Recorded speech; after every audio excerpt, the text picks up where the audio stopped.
Hey, Connor. I'm talking to you, asshole. Where are you going? We don't need any plastic pricks around here. The asshole, I'm talking to you.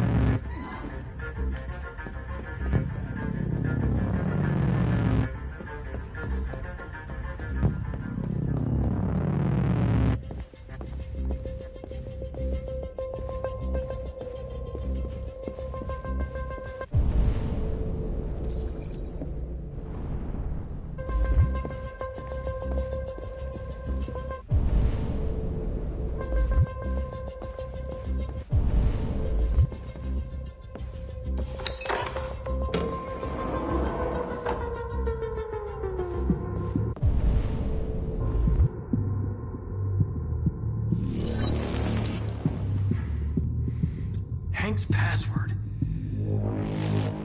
What would a hard-boiled, eccentric police lieutenant choose?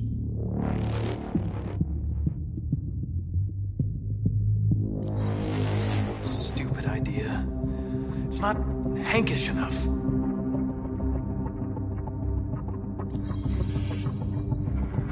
Obviously.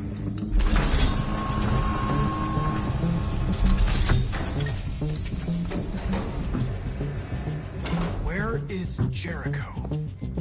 The answer's here somewhere. Not what? The deviant who took a child hostage.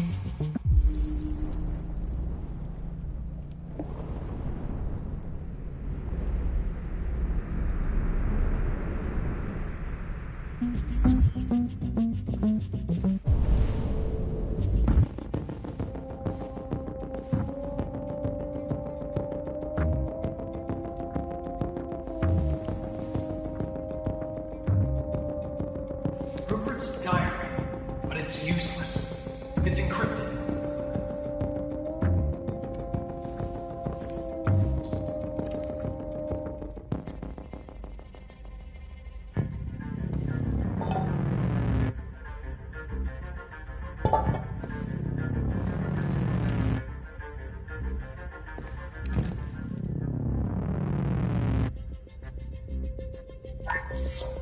We ask that you recognize our dignity, our hopes, and our rights. Together, we can live in peace and build a better future for humans and androids. This message is the hope of a people. You gave us life, and now the time has come for you to give us freedom. Marcus, where are you hiding?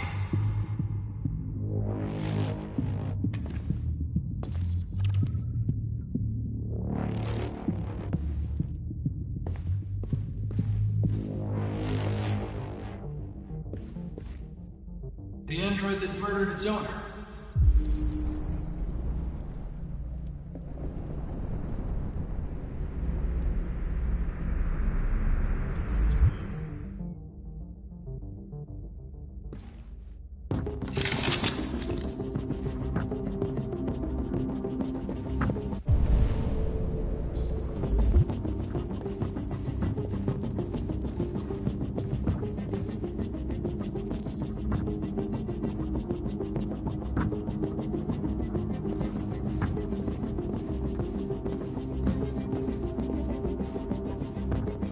One of the deviants that hacked the TV station with Marcus.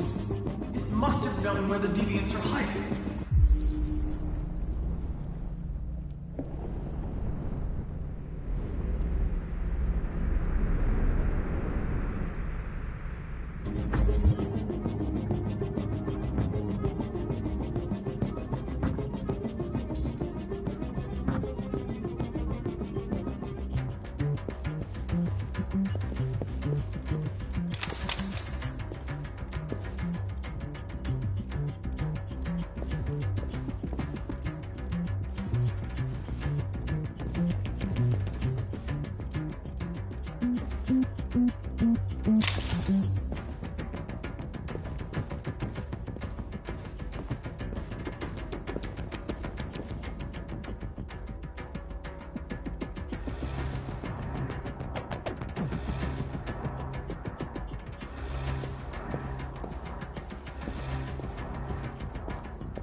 You lied to me, Connor.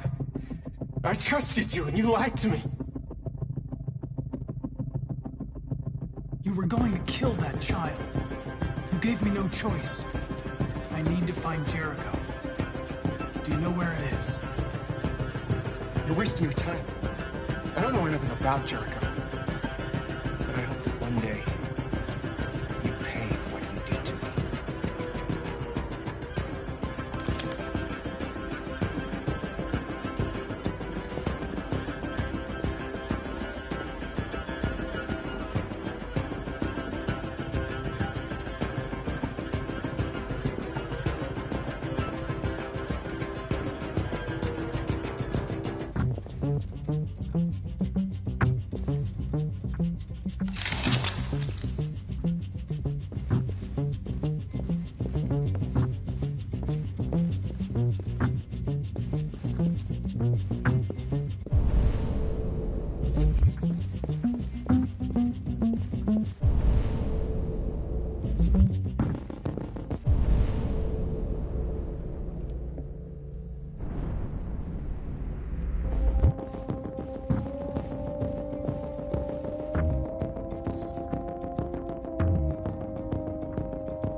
It's dark.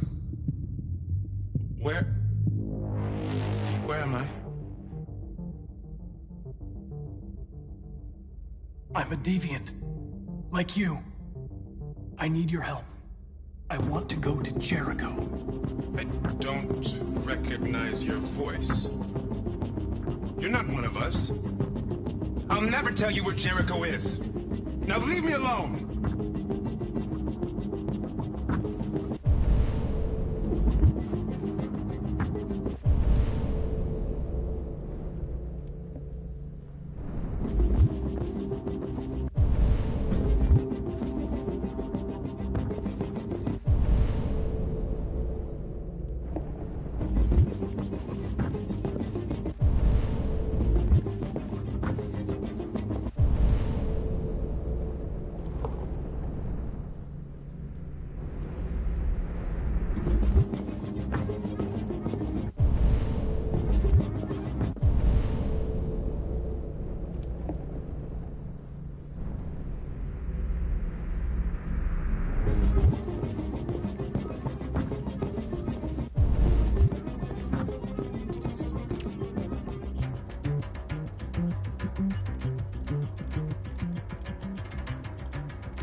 We ask that you recognize our dignity, Our hopes and our rights.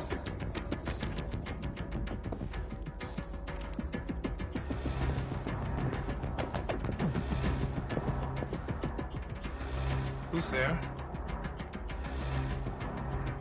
Who are you? Everything is all right. Don't worry. Marcus? Is that you? I tried to reach you, but the deviant hunter stopped me. You stopped him from finding me. You saved me. You saved Jericho. You'll be all right now. I came to take you home. Give me the location to Jericho. We've got to leave now. The location of Jericho? Yes. Yes, of course.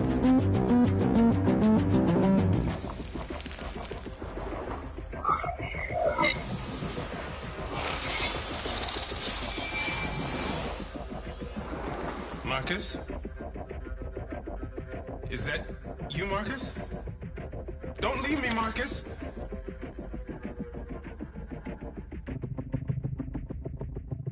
I've been dreaming about this since the first second I saw you. Don't do it, Gavin. I know how to stop the deviants. You're off the case. And now, it's gonna be definitive.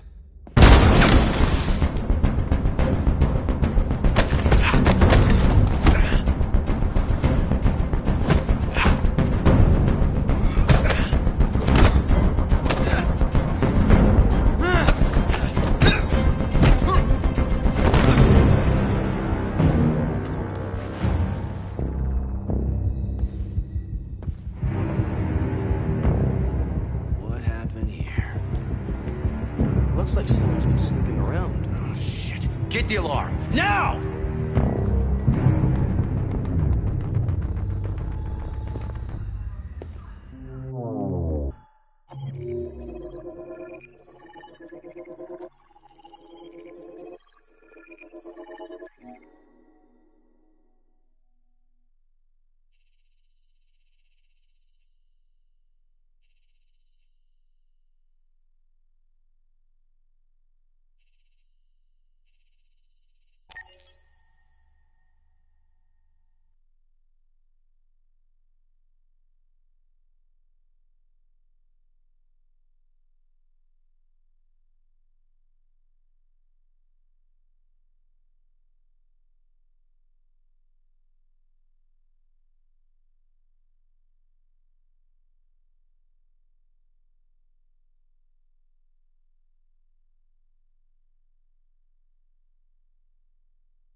They've been conducting raids all over the city. Everybody's on edge after what happened yesterday. It's gonna be all right. We're almost there. With all androids being turned over to the authorities, the country is grinding to a halt. Hospitals and schools are closing, water cuts, blackouts, and network failures are expected. Maybe most worrying of all, our armed forces have lost 2/3 of their effective personnel. How about some music instead?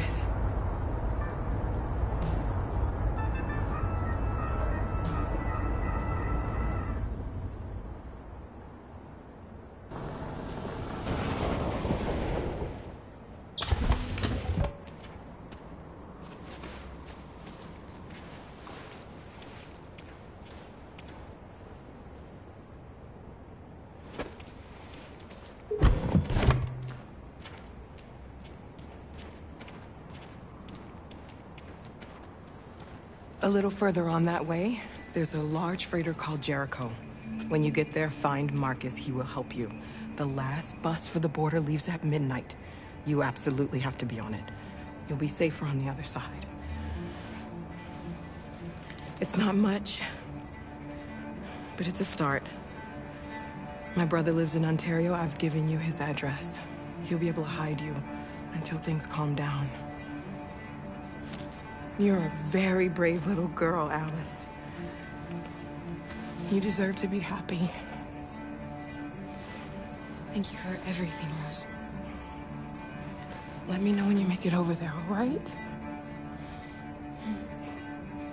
And be careful.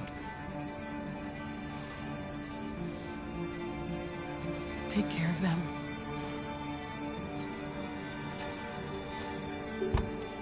Come on, girls. Better not hang around.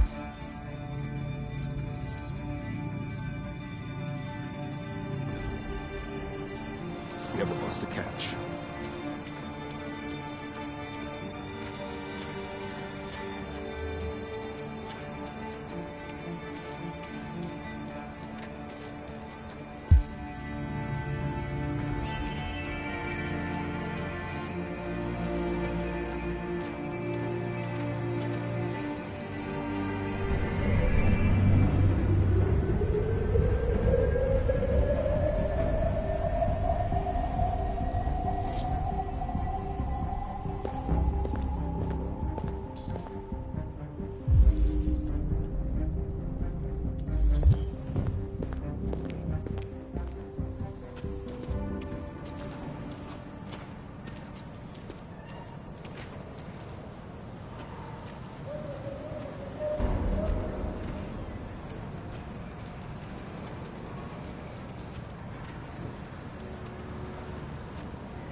Authorities will come to collect your android. Under no circumstances should you try to destroy your android yourself. They are unpredictable and potentially... We've got to find a warm place for Alice. The androids weren't doing any harm. They're... Just great across... Cut them down. Sheer carnage. Our androids all over the square. And the police are on, and they open fire. I know they're only machines, but they look like just people. With people who want to be free. Following the android crisis.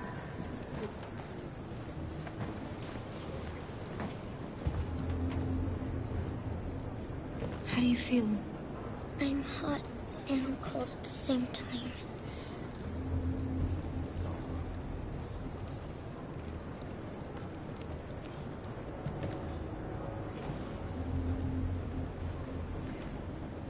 Stay with her. I'll try to find this Marcus. The last bus is in 2 hours. And the terminal's on the other side of town. We haven't got much time. We'll leave as soon as we have passports. Carol, there's something I have to tell you. It's about Alice. We'll have lots of time to talk on the bus. I'll be back. Stay with Alice.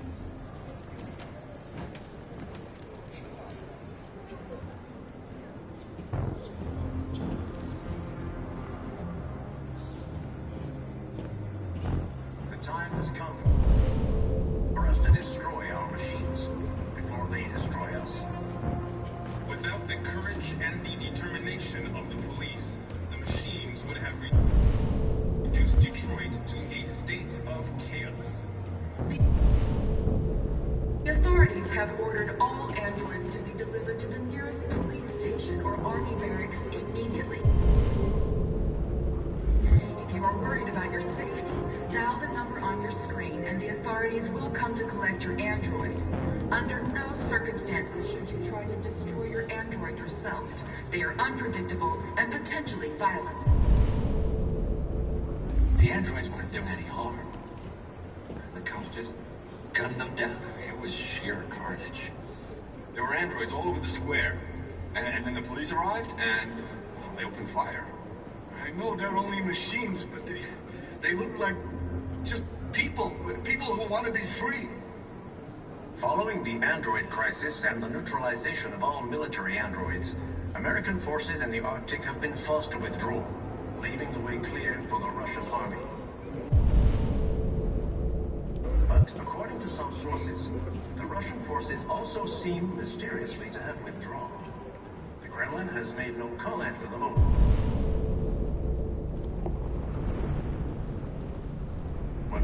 But it is quite possible that the Russian army has been confronted with a similar crisis among its own androids.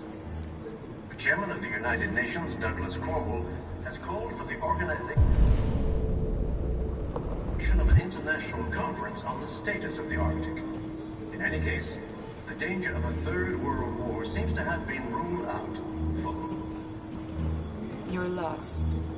You're looking for something. You're looking for yourself.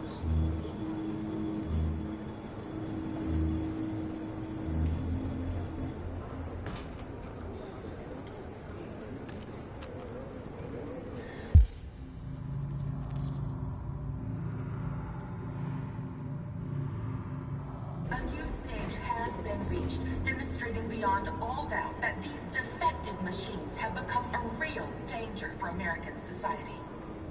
The time has come for us to destroy our machines before they destroy us. Without the courage and the determination of the police, the machines would have reduced Detroit to a state of chaos. The authorities have ordered all androids to be delivered to the nearest police station or army barracks immediately. If you are worried about your safety, dial the number on your screen and the authorities will come to collect your android. Under no circumstances should you try to destroy your android yourself. They are unpredictable and potentially violent. The android. Are you Marcus? I'm with a little girl and another android. There's a bus leaving for the border in less than 2 hours, and we need passports. No, Detroit's under curfew. There's soldiers everywhere. They're rounding up all the androids and sending them to camps. Maybe you should stay here a while. Maybe you're right. You might be safer here until things calm down. One of our people used to work in the State Department. He has electronic passports you can easily modify. I'll have him get them to you. Thank you. You said you're with a little girl, right? You know that humans hate us. Why are you protecting her? She needs me. And I need her. It's as simple as that.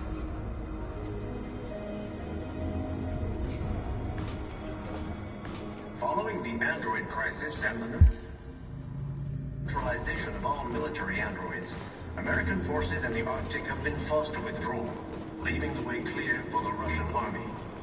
But according to some sources, the Russian forces also seem as... Alice.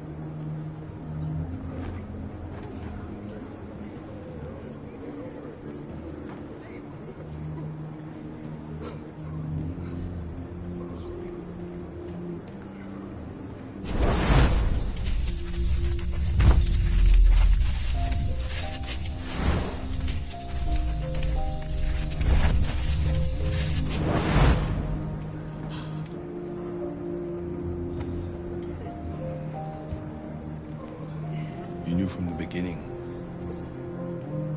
You just didn't want to see it. She wanted a mom, and you wanted someone to care for. You needed each other. What difference does it make? Do you love her any less now that you know she's one of us? Alice loves you, Kara. She loves you more than anything in the world. She became the little girl you wanted, and you became the mother she needed. Forgetting who you are to become what someone needs you to be. Maybe that's what it means to be alive.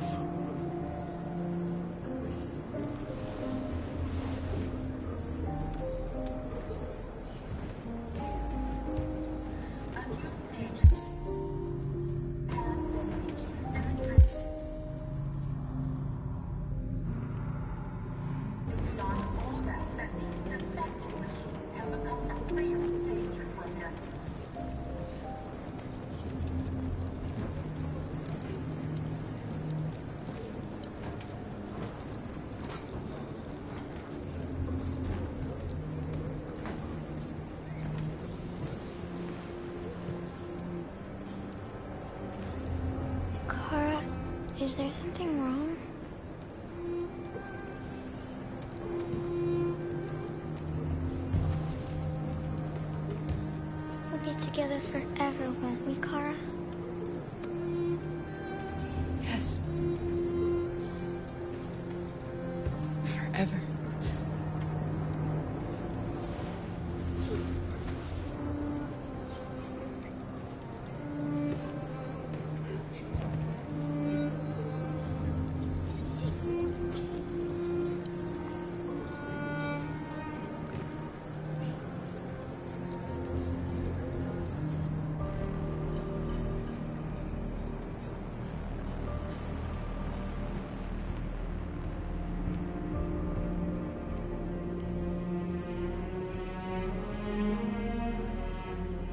short on blue blood and biocomponents. Our wounded are shutting down, and there's nothing we can do.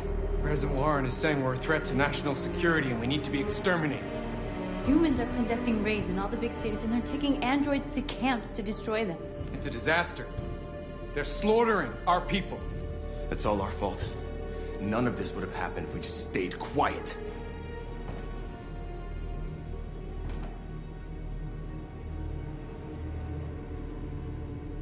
All we did was show them who we really are. I don't want war, but I'd rather die free than live as a slave. What's the point of being free if no one is left alive?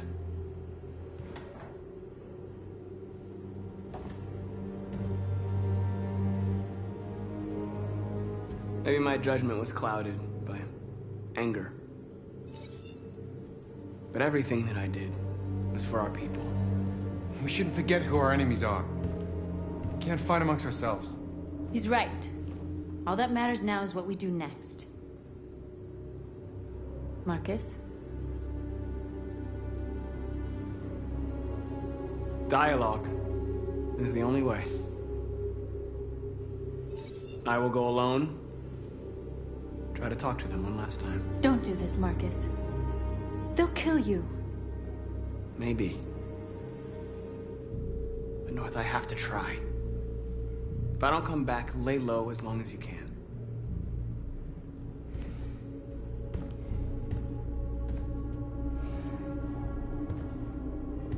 Just come back. They need to realize how much they're hurting us. Find the right words, and they'll listen.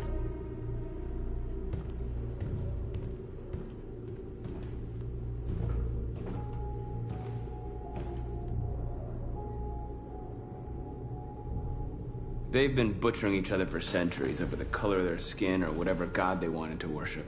They're not gonna change. Violence is just in their genes. They can't stop what we've started.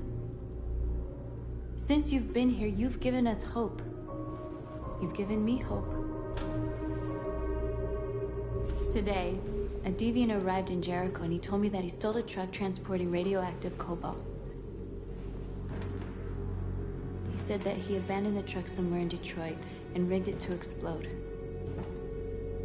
I convinced him not to do it, to give me the detonator. A dirty bomb. We can't lose this war, Marcus.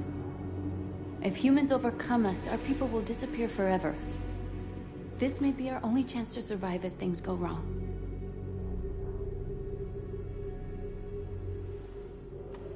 We shouldn't become like them, North. We can gain our freedom by other means. I hope you're right.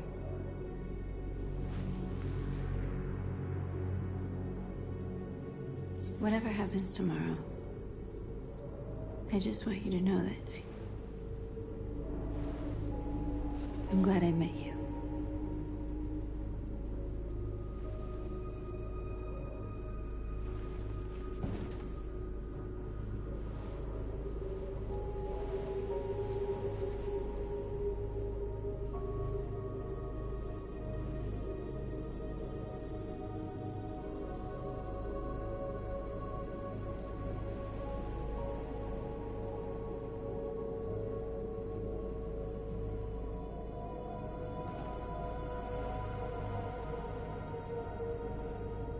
I'll go join the others.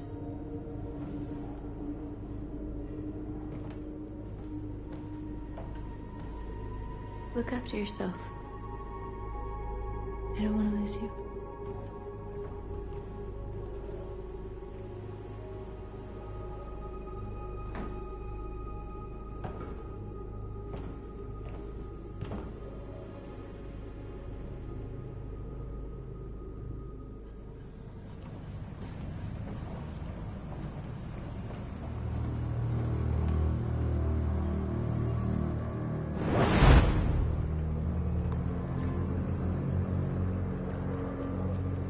Well done, Connor.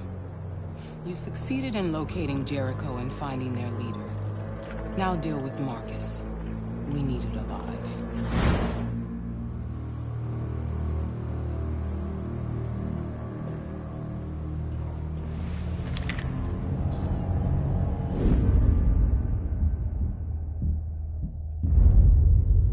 I've been ordered to take you alive.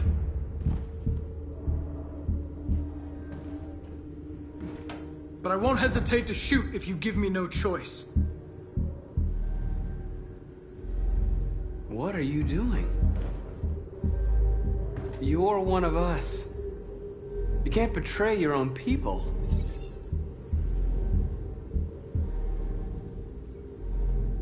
You're coming with me!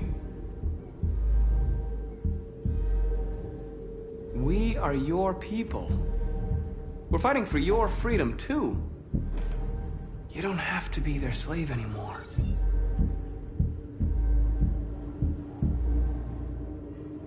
Our cause is righteous, and we are more than what they say. All we want is to live in freedom.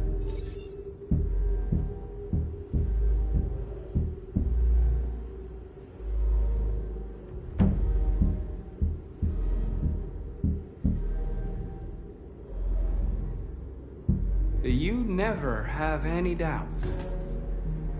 You've never done something irrational, as if there's something inside you, something more than your program. Have you never wondered who you really are? Whether you're just a machine executing a program or a living being, capable of reason. I think the time has come for you to ask yourself that question. It's time to decide.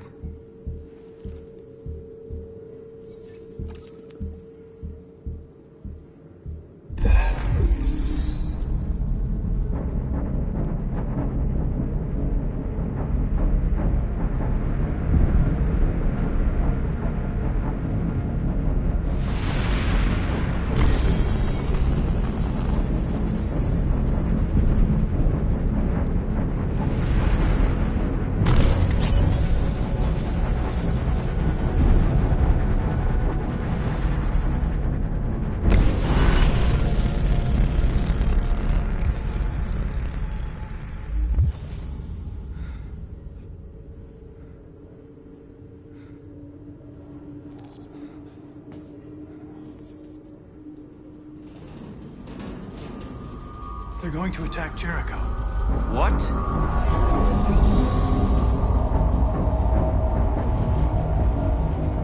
We have to get out of here. Shit.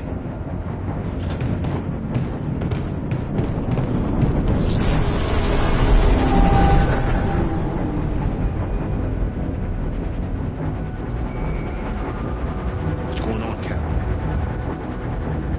Quick, we've got to get out of here. Come on, go, go, go! Delta dancing on your position.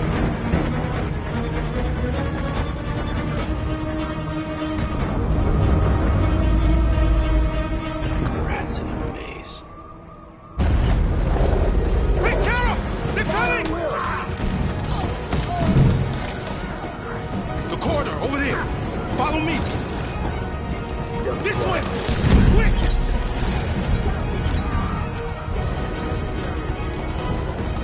This way. There must be an exit. Come in! Quick!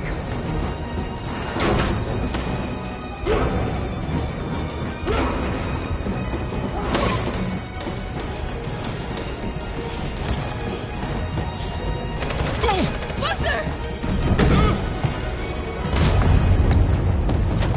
They're coming from all sides. Our people are trapped in the hold. They're gonna be slaughtered. There are exits on the second and third floor. Find them and jump in the river. Where's Simon and Josh? I don't know. We got separated. They're coming from the upper deck now, too. We'll be caught in the crossfire. We have to run, Marcus. There's nothing we can do. We have to blow up Jericho. If the ship goes down, they'll evacuate and our people can escape. You'll never make it! The explosives are all the way down in the hold. There are soldiers everywhere. She's right. They know who you are. They'll do anything to get you. Go and help the others. I'll join you later. Marcus! I won't be long.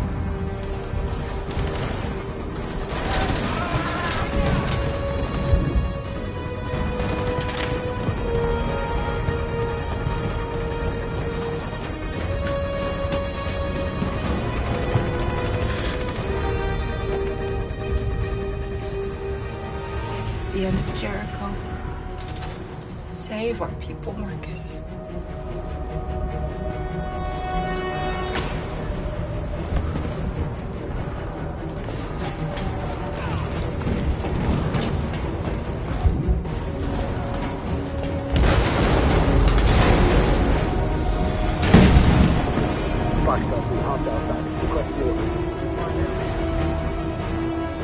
Don't let it get out.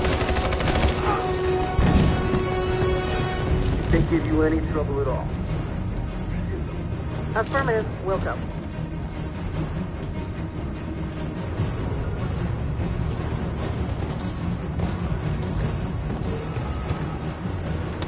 It's too late, Carol. Save yourself. Save Alice. No, we're not going to leave you behind. Right, Carl? We can't leave him. What are you doing? I won't leave you. Kara, no.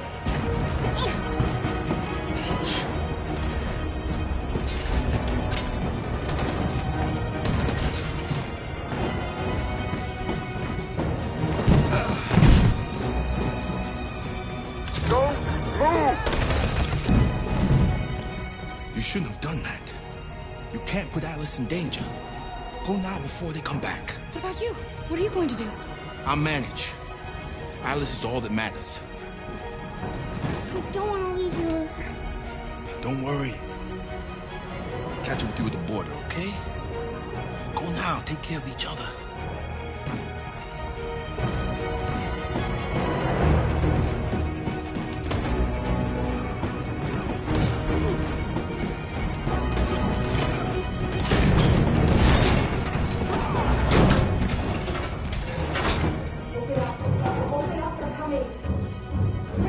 She'll die out there, Kara. Open it. Open the door.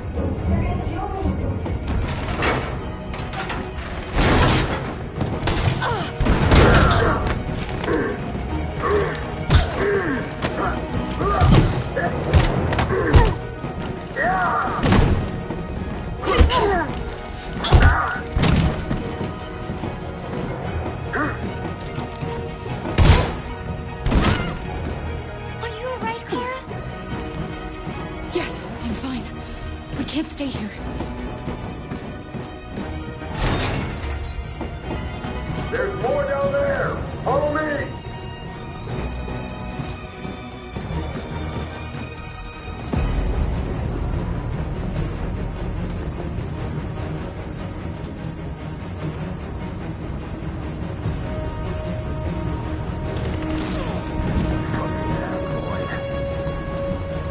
Go! Find their leader. No! Apartment. Please don't kill us! Come on your knees. Don't Now. hurt us! We haven't done anything wrong! Please! Shut up!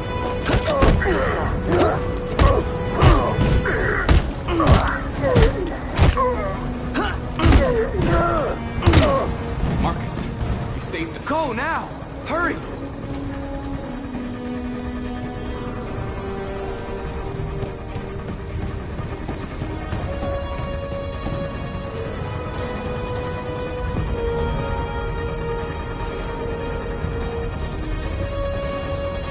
Gamma squad out. Tango! Stop!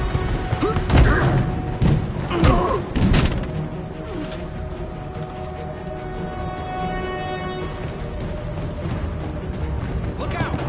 Here they come! Don't move! We surrender! We surrender! Don't! Shit!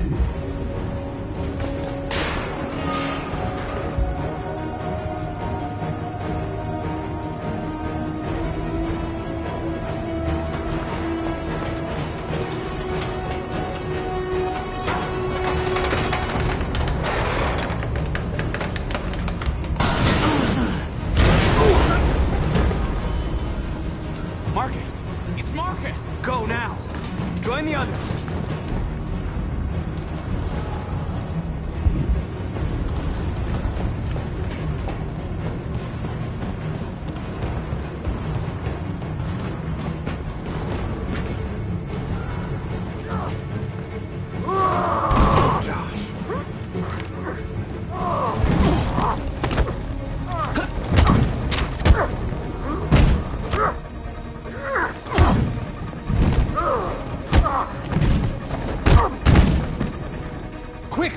Find North. I'll join you later. Way out! We're safe, Alice. Stop!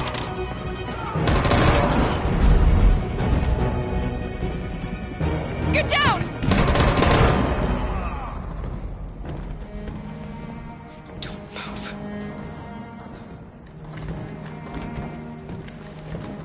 Please don't kill me!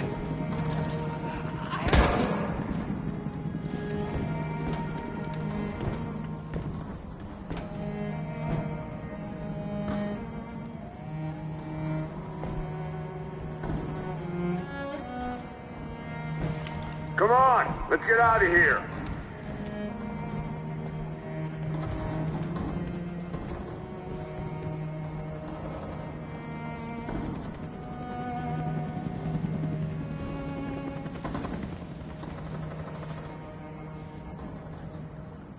Quick, we gotta go.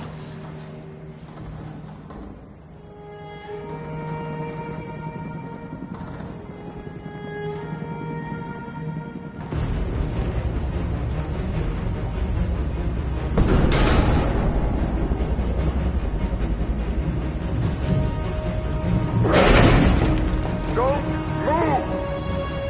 Go and join the others.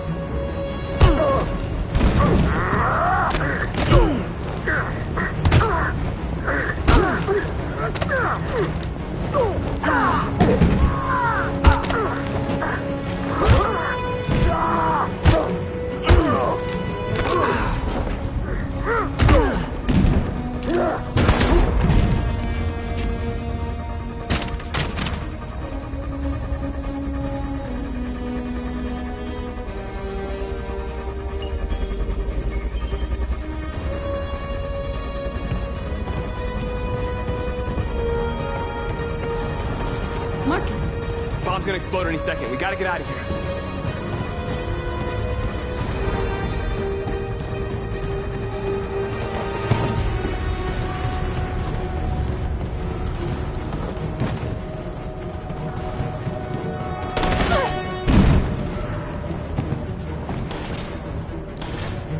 It's too late, Marcus. There's nothing we can do for her. We've got to run.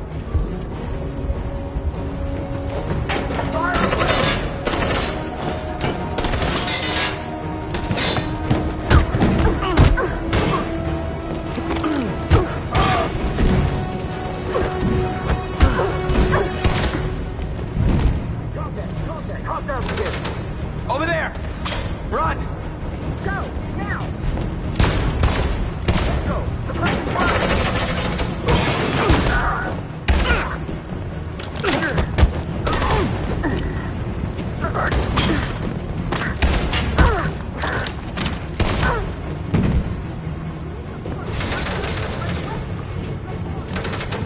Run, quick! Come on!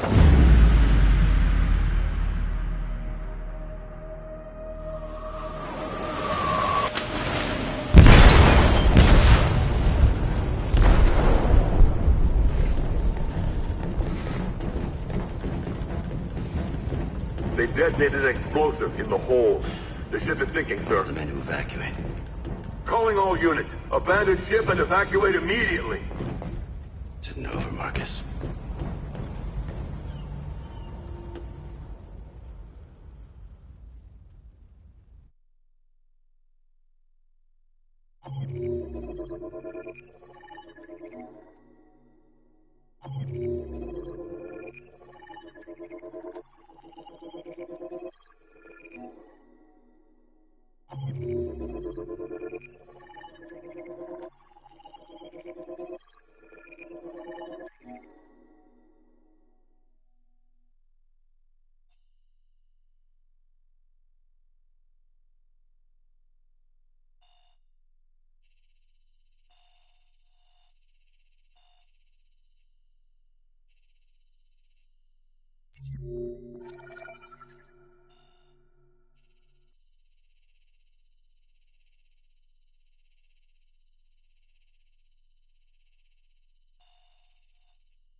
I'm lost, Carl.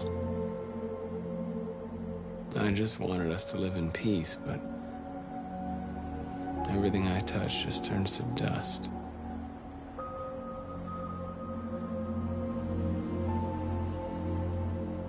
I just wanted my people to be free. But instead, all I did was lead them to disaster. I am trying to find answers, but everything around me keeps falling apart. What should I do, Carl? They're killing us. I don't want to answer violence with violence, but what choice do I have?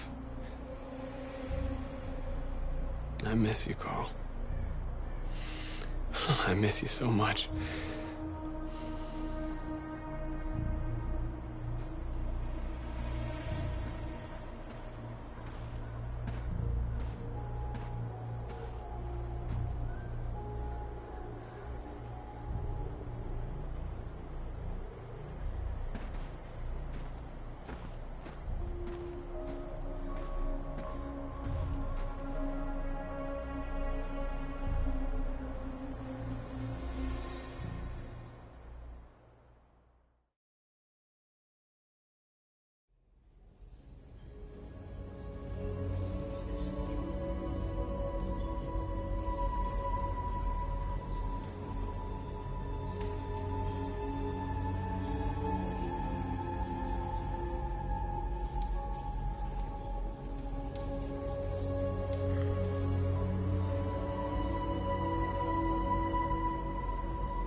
Our people are counting on you, Marcus. You're the only one who can lead us. Wherever you need to go, we'll follow you.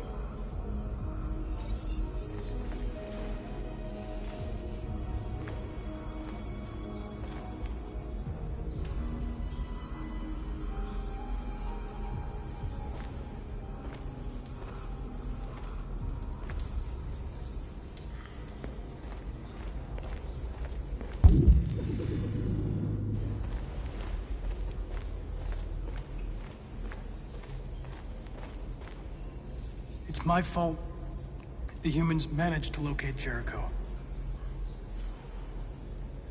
I was stupid. I should have guessed they were using me.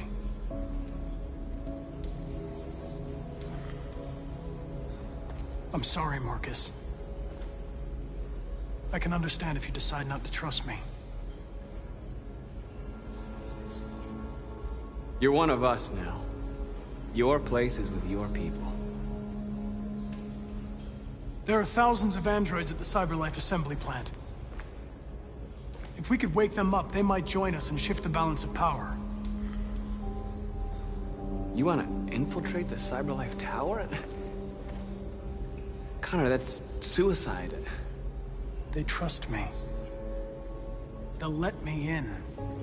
If anyone has a chance of infiltrating CyberLife, it's me. If you go there, they will kill you. There's a high probability. But statistically speaking, there's always a chance for unlikely events to take place.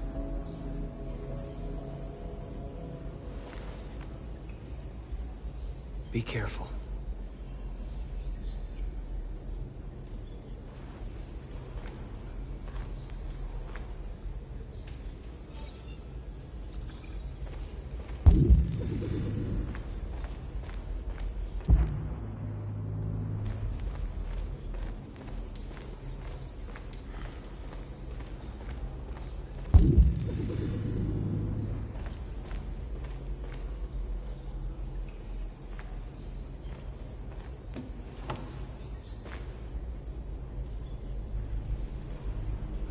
What's your system status? I'm okay. Bullet didn't hit any bike components. You could have been killed trying to save me, Marcus. You have to think of our people first. Nothing else matters. How many of us survived the attack? A few hundred? Maybe more if you count those hiding all over the city. If you hadn't triggered the bomb, we'd all be dead. They say they don't want to take any risks with deviants. So they're rounding our people up and taking them to the camps for extermination. In a few hours, we're going to be the only ones left. In a few hours, it'll all be over. We'll have changed the world, or the world will have destroyed us. You have to make a choice, Marcus. But whatever you choose, we will follow you. I love you, Marcus.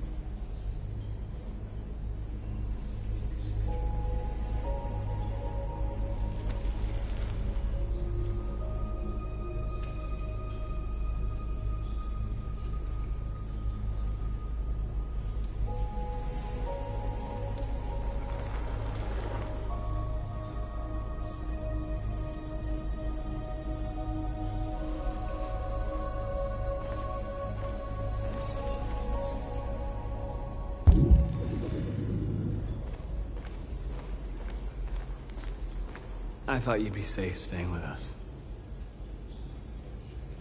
I was wrong.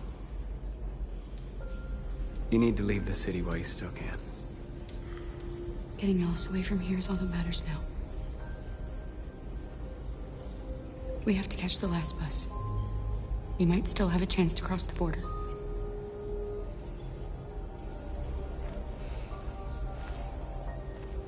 Marcus.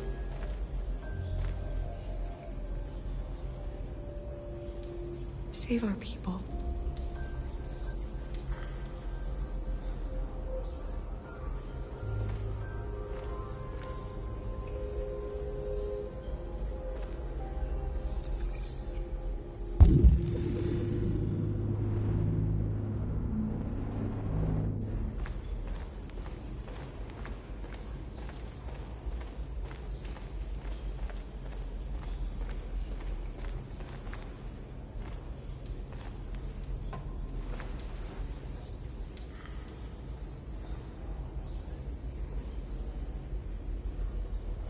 If it weren't for you, I'd be dead. Thanks to you, I might see our people free one day. You and I haven't always agreed, but I know we're fighting for the same thing. Whatever you decide, I'm with you, Marcus.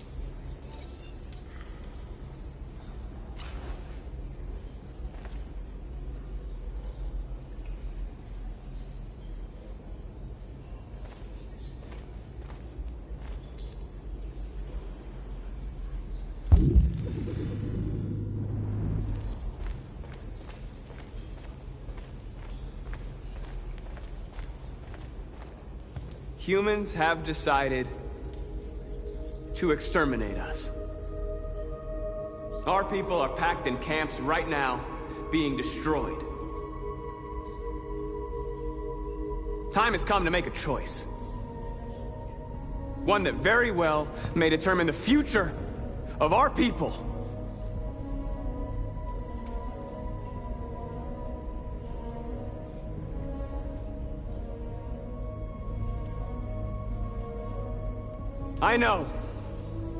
I know you're all angry. And I know you want to fight back. But I assure you, violence is not the answer here. We are going to tell them, peacefully, that we want justice. And if there's any humanity in them, they will listen. And if not, others will take our place and continue this fight. Are you ready to follow me?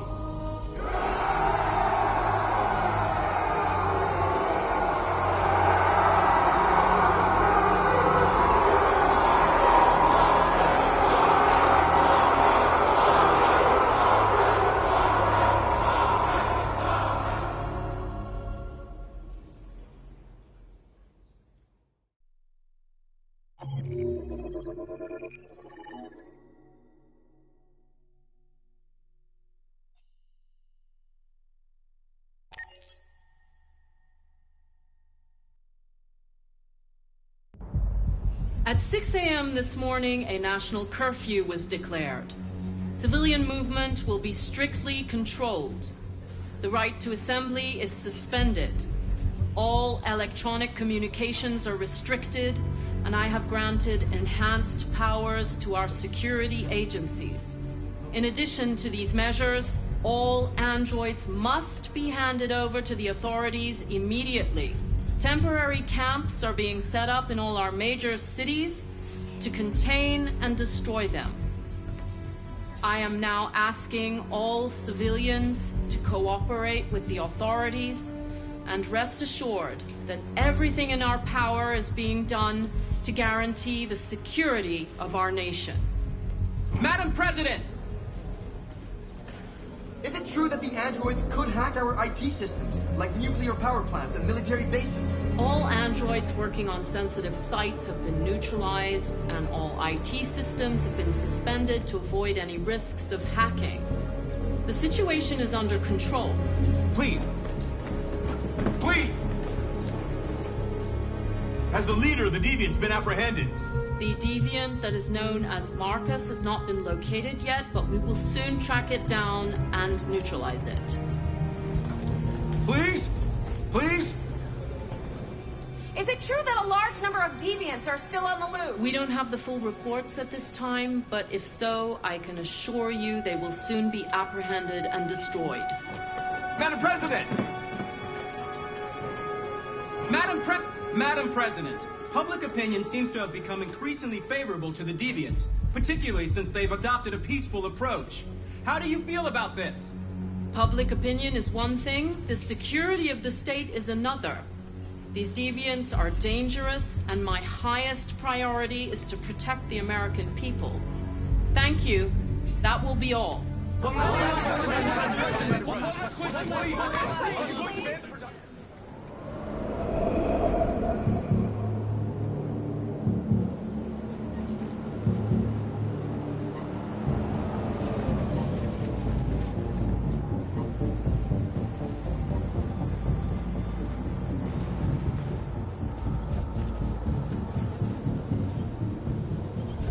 Connor model 313-248-317. I'm expected. Identification successful. Okay. Go ahead.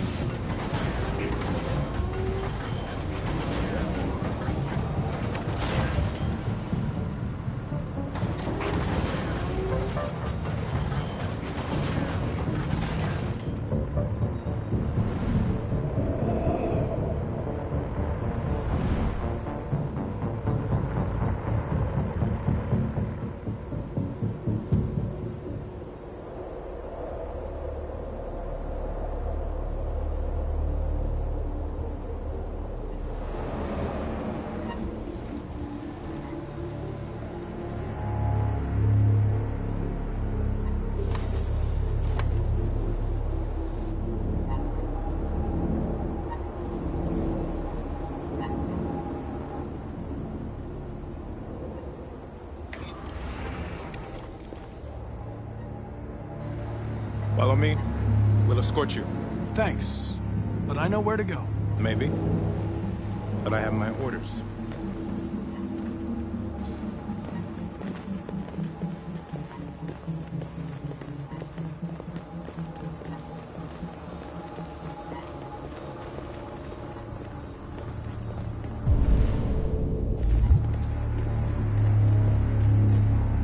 Agent 23 identified.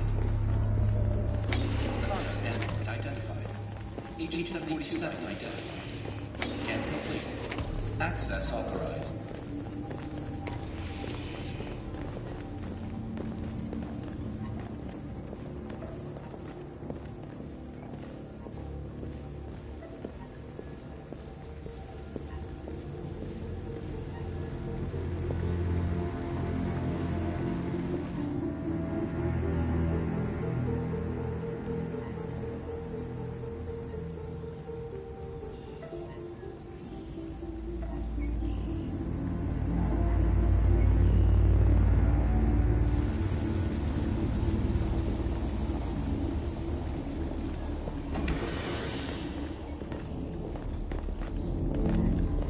Agent 54, level 31. Voice recognition validated. Access authorized.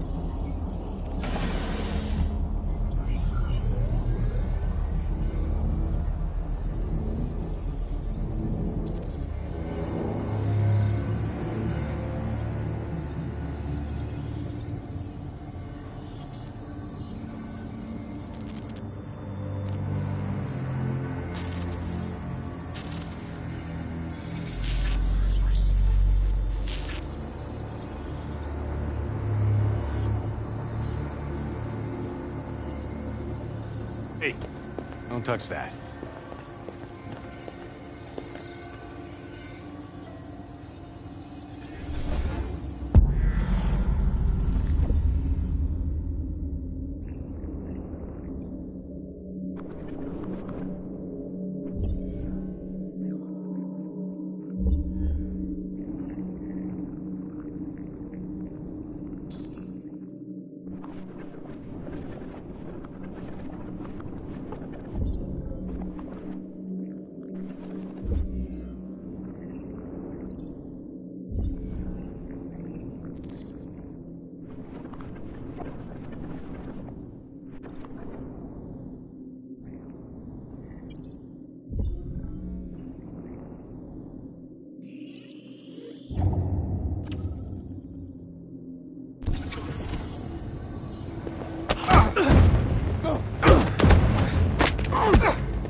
Please indicate your identity and destination. Agent 54, level sub 49. Voice recognition validated. Access authorized.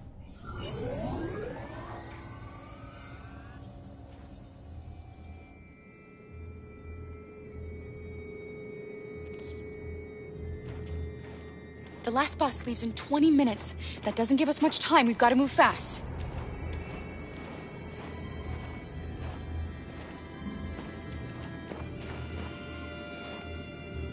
Are you all right?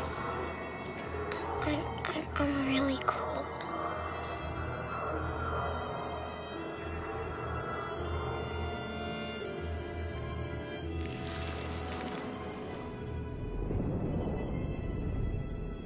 You'll feel better now.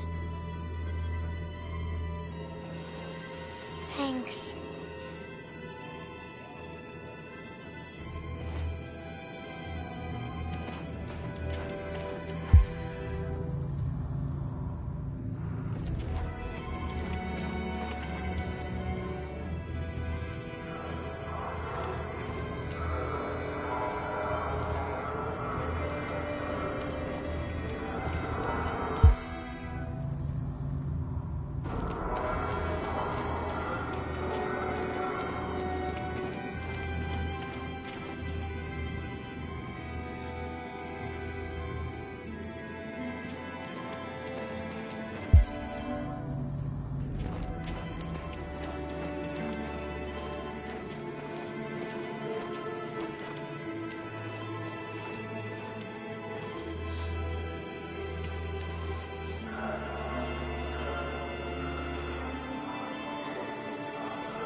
Come on. Let's not stay here.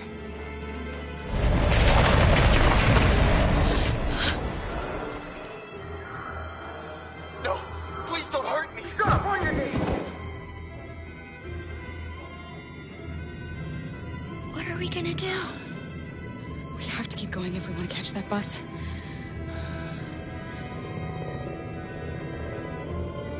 Stay close to me. We're going to sneak past them without being noticed. We're going to make it, Alice, I promise you.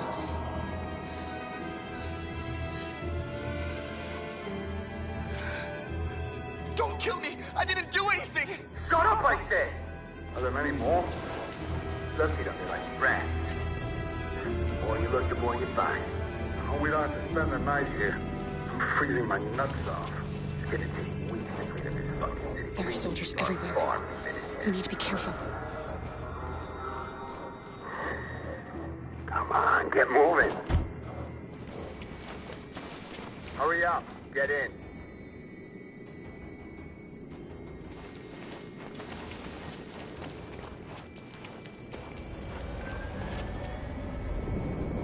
Look over there. It's Luther. We can't help him, Alice. The soldiers are everywhere. We can't just leave him. They're going to kill him.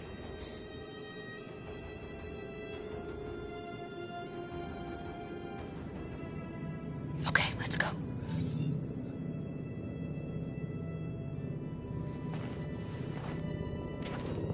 Hey, buddy. This is a mistake. I'm human.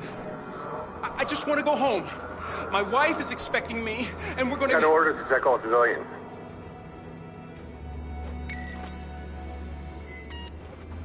No. No! Please!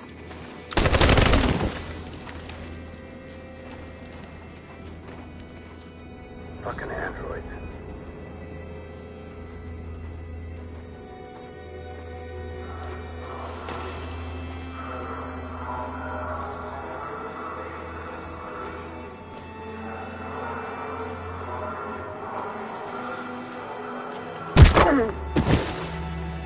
Carol! You shouldn't have risked your life to save me. Where's Alice? She's hiding nearby. Kara, you saved us. We don't know how to thank you. Go, before they see you. Alice! Luther! I thought you were dead. I was afraid I'd never see you again. I wanted to meet you at the terminal, but they caught me along the way. Come on. We're close, but we don't have much time.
A checkpoint. We have passports, it should be okay, but you never know. Maybe we should take the detour and avoid the risk. We're almost out of time, we could miss the bus. Yeah, but it might be safer.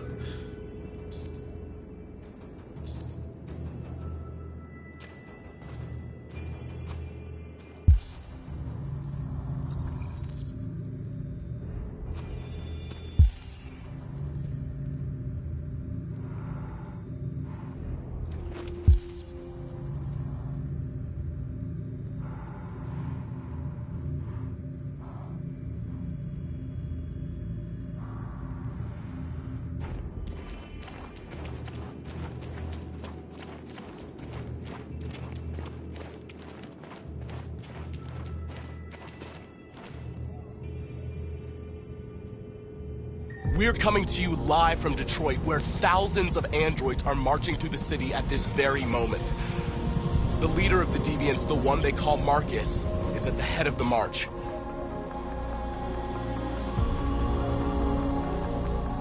Something's happening in Detroit, Madam President.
are. The moment of truth. Surrender immediately, or we will open fire. Stand by.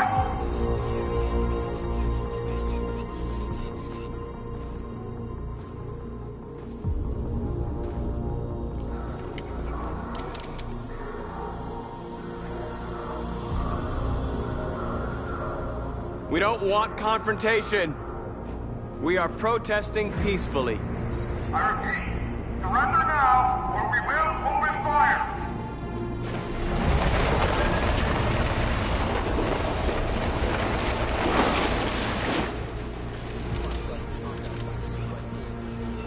There's no turning back now.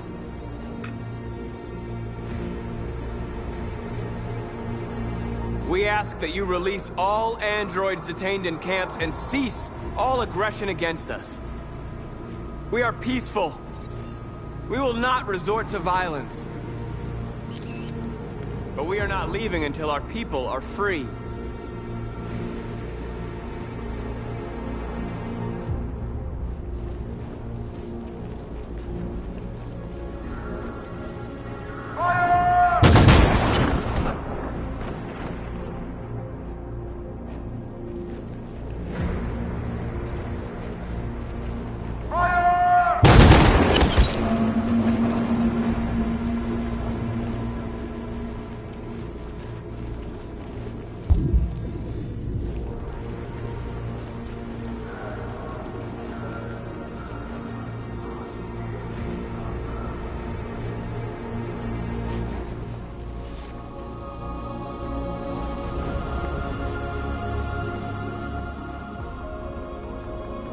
Are you gonna open fire on unarmed protesters?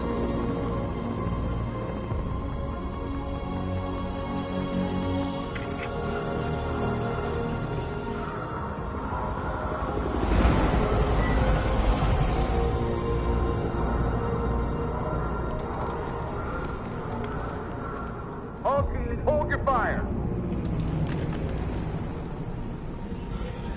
Yes, Michael, we are less than 100 meters away and events are unfolding as we speak. We will continue to bring you live updates. Josh Douglas, Channel 16.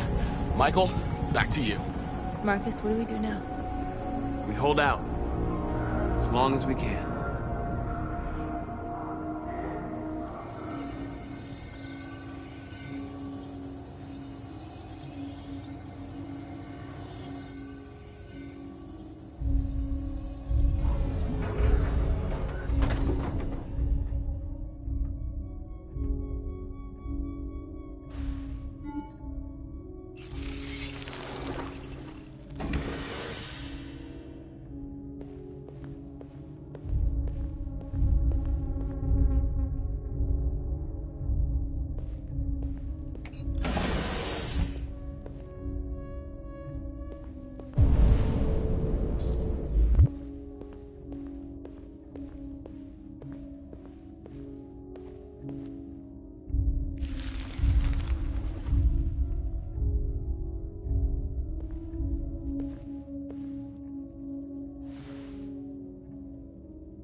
Step back, Connor!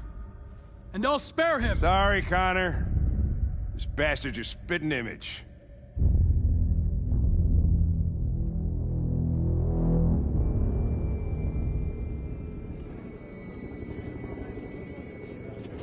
The bus terminal. We've arrived, Alice. We made it.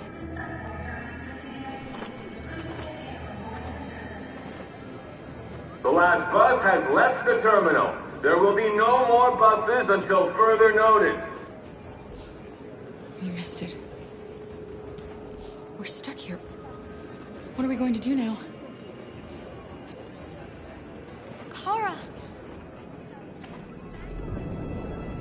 They're checking everyone. It won't take them long to find us. We need to get out of here.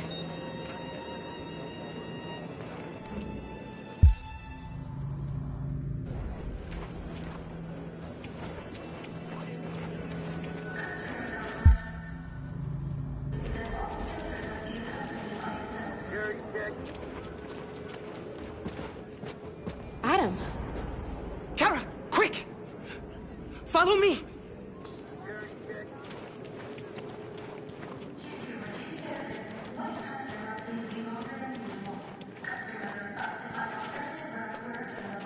Oh, thank God you're alive. Oh my God. We saw the Jericho raid on TV. I was terrified you might have been killed because of me. How did you find us? Oh, I knew if you made it, I'd find you here.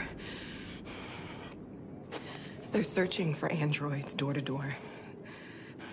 We had to leave before someone turned us in. What about the others?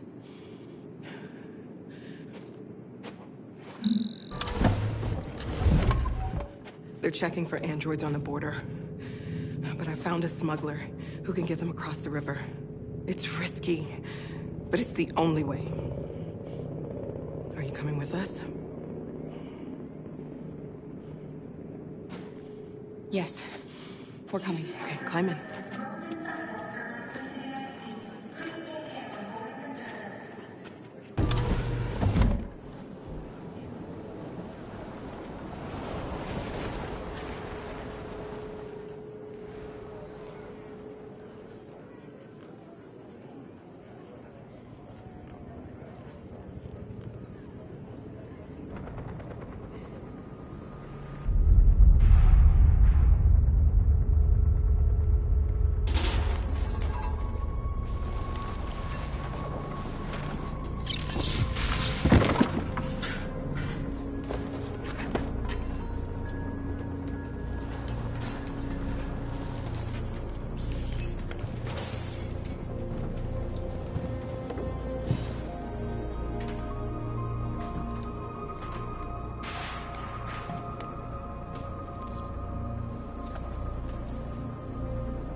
We've got to finish the barricade. Come on, help me.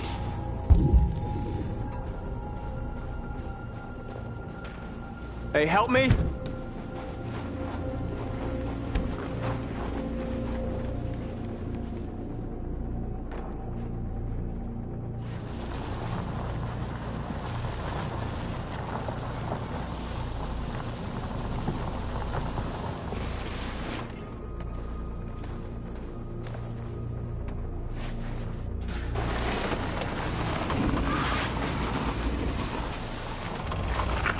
Right, that should do it.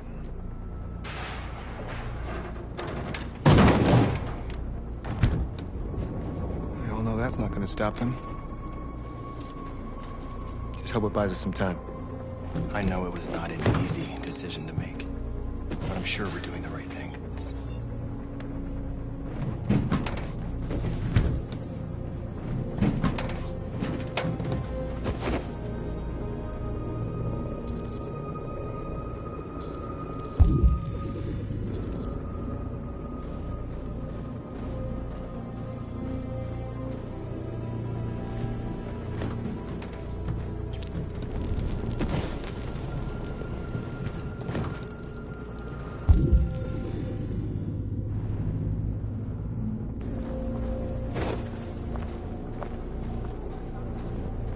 Are you all right? They shot into the crowd. Many of us were killed. It could have been me. I'm scared. I don't want to shut down.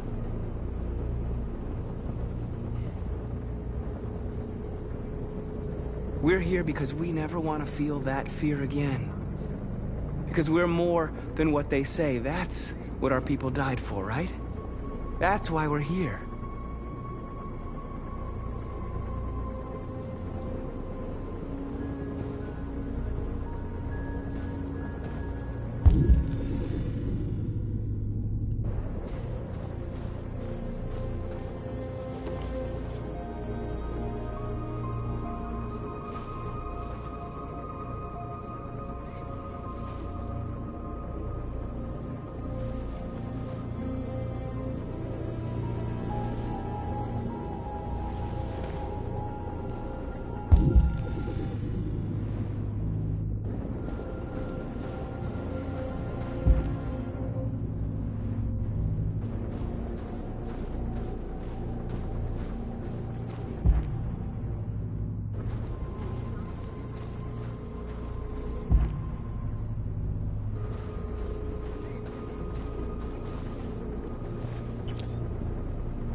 This won't hold him for long, but I guess it's better than nothing.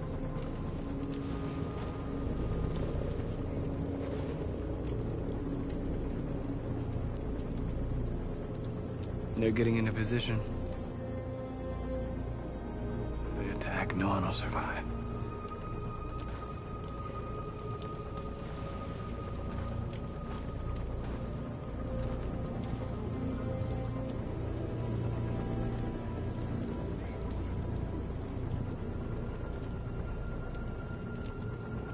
Did I make the right choices? Maybe we could have avoided all this. You're the hope of our people. I trust you. We all trust you. No matter what happens now, we're making history.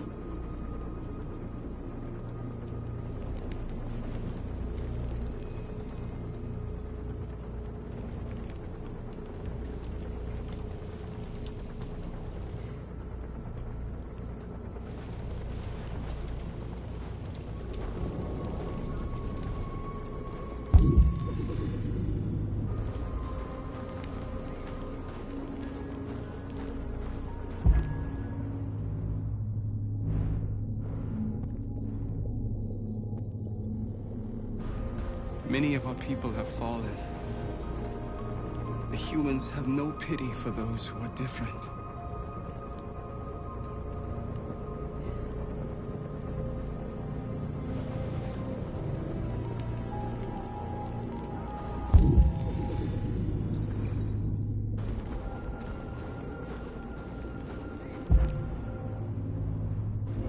Marcus, we found what you asked for.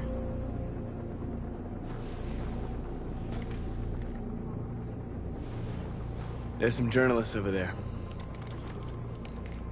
We have to make sure they know what's going on.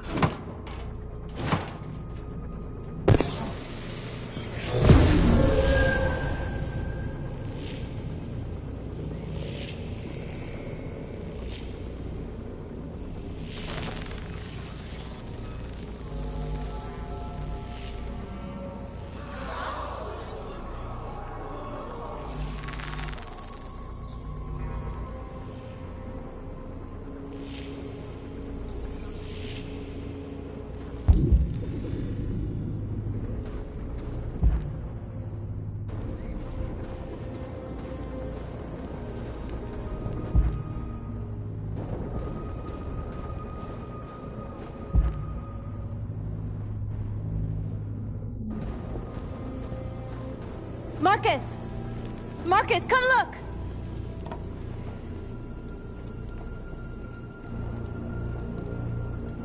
Marcus? Come to talk to you, Marcus. Come on. You have my word. I won't try anything. Don't go. It's a trap. They want to get you out in the open. Don't go, Marcus. I'm unarmed, Marcus. I just want to talk. I have nothing else to say. Free our people, then we'll talk. I came here to negotiate. Isn't that what you want?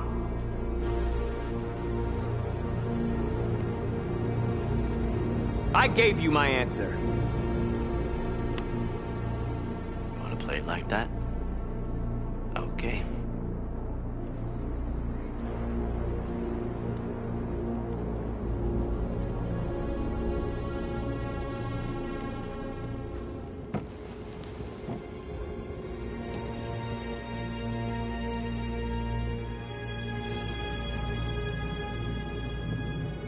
The humans are about to launch an attack. And we will show them. And we are not afraid. If we must die today, then we will die free.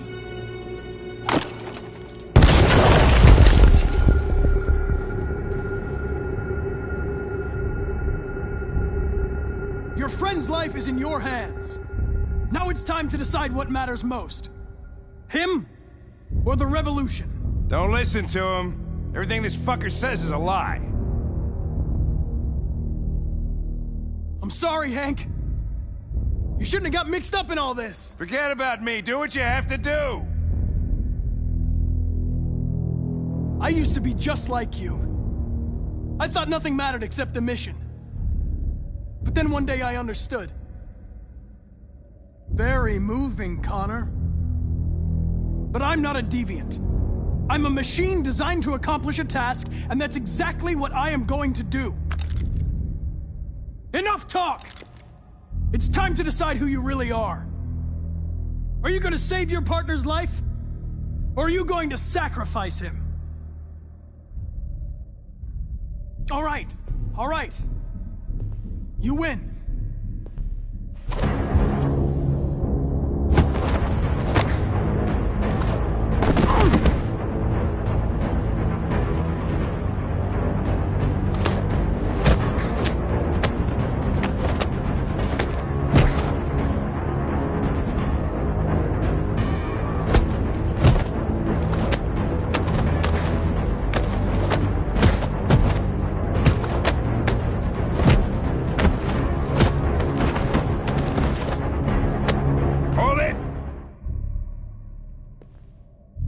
Thanks, Hank. I don't know how I would have managed without you. Get rid of him. We have no time to lose. It's me, Hank. I'm the real Connor. One of you is my partner. The other is a sack of shit. Question is, who's who? What are you doing, Hank? I'm the real Connor. Give me the gun and I'll take care of it. Don't move! Why don't you ask us something? Something only the real Connor would know. Where did we first meet? Jimmy's bar. I checked 4 other bars before I found you. We went to the scene of a homicide. The victim's name was Carlos Ortiz. He uploaded my memory. What's my dog's name? Sumo. His name is Sumo. I knew that too.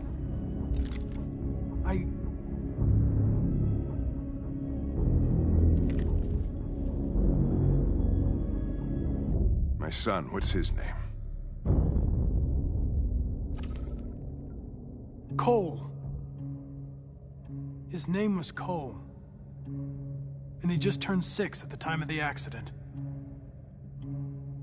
It wasn't your fault, Lieutenant. A truck skidded on a sheet of ice and your car rolled over. Cole needed emergency surgery, but no human was available to do it. So an android had to take care of him. Cole didn't make it. That's why you hate androids. You think one of us is responsible for your son's death. Cole died because a human surgeon was too high on red ice to operate. He was the one that took my son from me. Him in this world where the only way people can find comfort is with a fistful of powder. Every time you died and came back, I thought about Cole. How much I wanted to bring him back. I'd have given anything to hold him again. But humans don't come back. I knew about your son too. I would have said exactly the same thing. Don't listen to him, Hank. I'm the one who...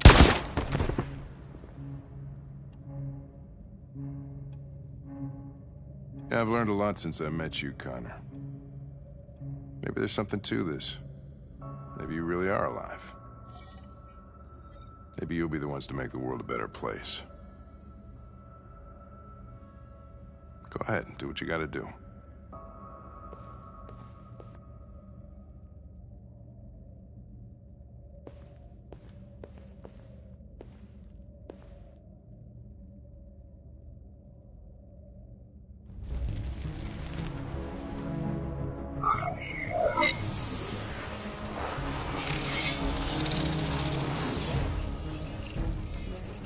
Wake up!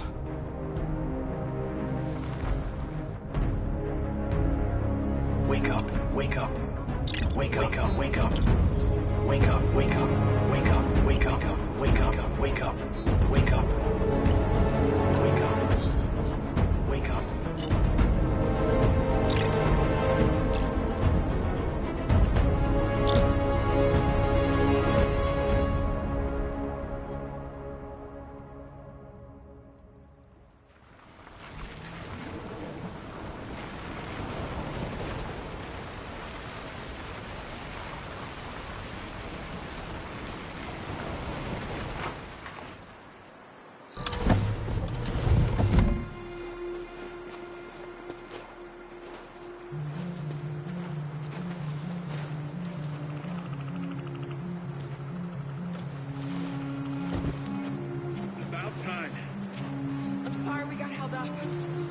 Anybody see you? No. I don't think so. You got the money? Yes. Here it is. Okay. Your boat's over there. They got border patrol on the banks and the river. Don't start your engine until you're out far enough. Okay? And watch the current. Good luck.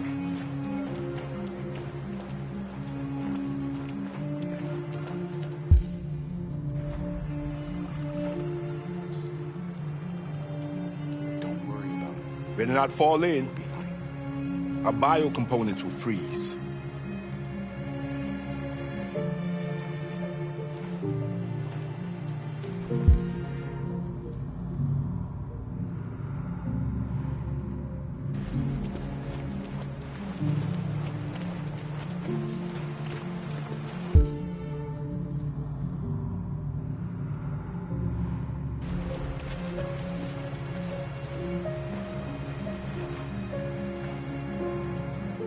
I couldn't understand why my mother wanted to help you guys.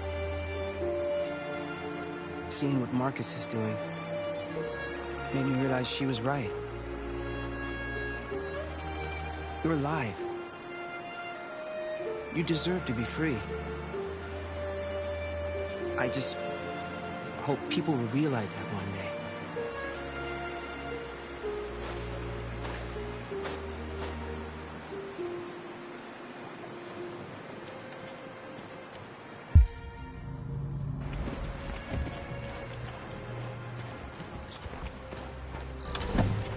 It's not even a half mile to the other side. Okay, so it shouldn't take that long. Be careful, there's border patrol on the river. Thank you so much, Rose. I only wish I could take you myself. I don't like leaving you out here. Goodbye, Alice. You take good care of yourselves. Okay, I'll see you on the other side.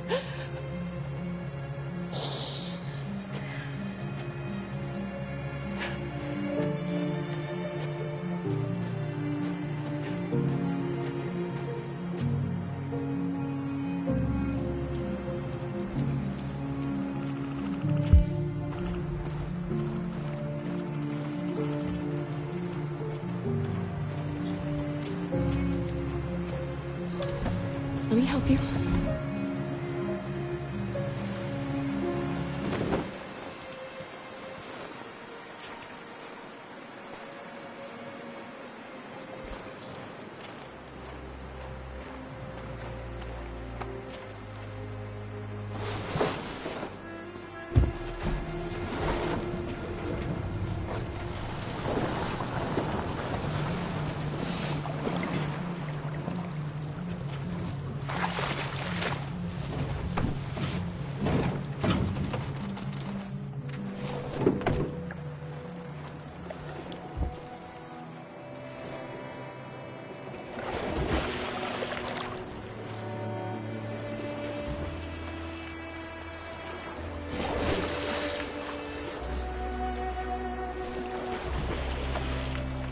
Far enough out. Let's get that engine going. I'll get it.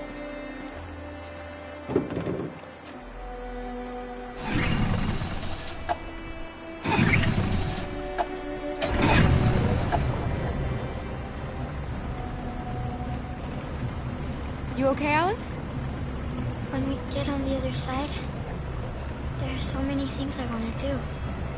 I want to read all the books in the world, and play music, and dance. We can do anything we want, right? We'll be free. Yes. We can do it all.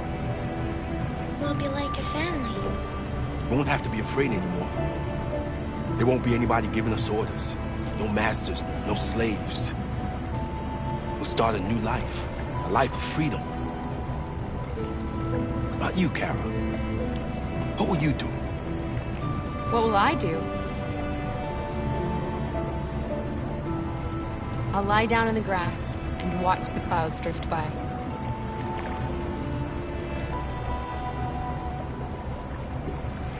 They're coming towards us!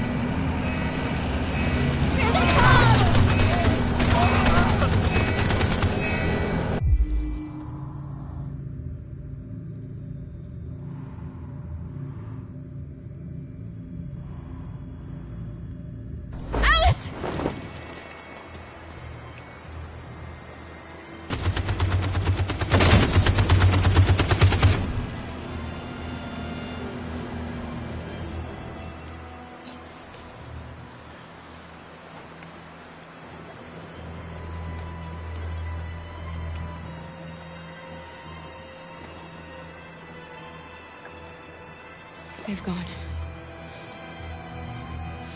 Alice, you okay? Kara!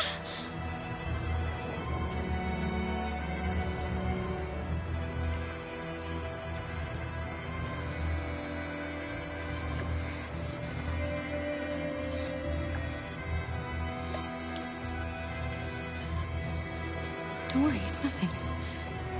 I'm okay. I'll be fine.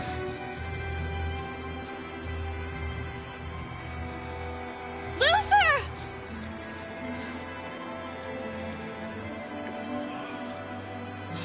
Luther. They don't want you to die. You're gonna have to continue the journey without me. You're the most extraordinary person I ever met, Alice. I was a machine. You made me part of a family. Take good care of Carol. You promise? Luther.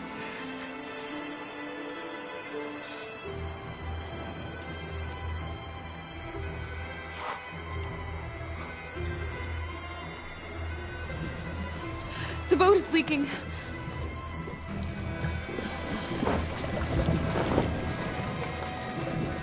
We're too heavy. We're going down.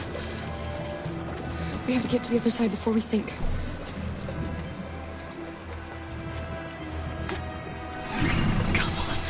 Come on!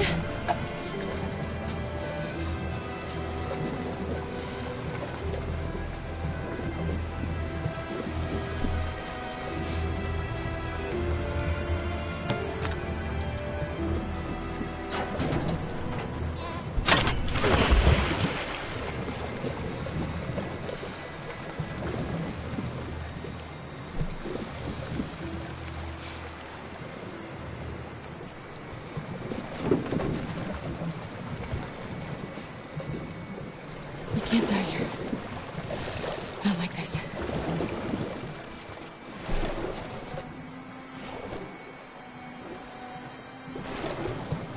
Not when we're so close.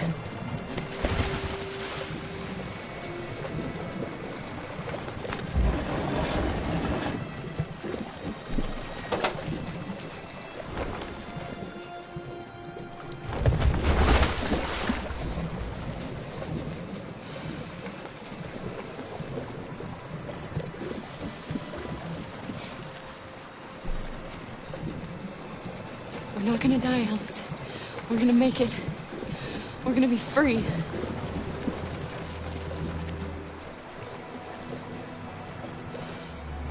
Kara!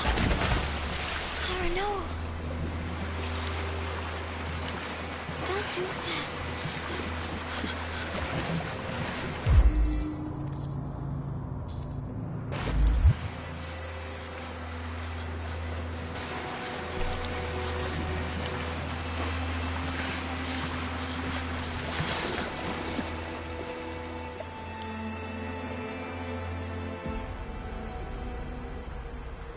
We're interrupting this news bulletin to bring you the latest news live from Detroit. Joss? Yes, Michael. The army has just launched an attack on the barricade, despite the fact that the Deviants were protesting peacefully. Have apparently decided to put an end to the Deviants' demonstration by force this time.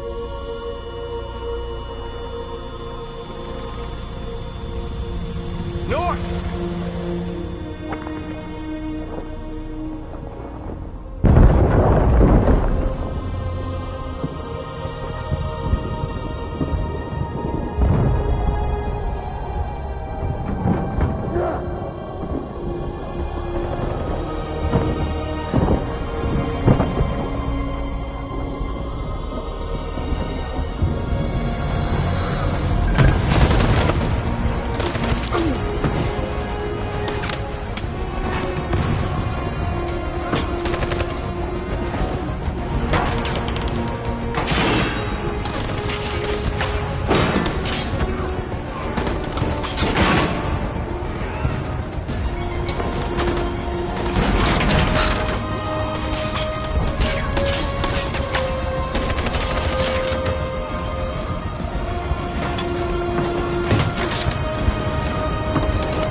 them to stand down.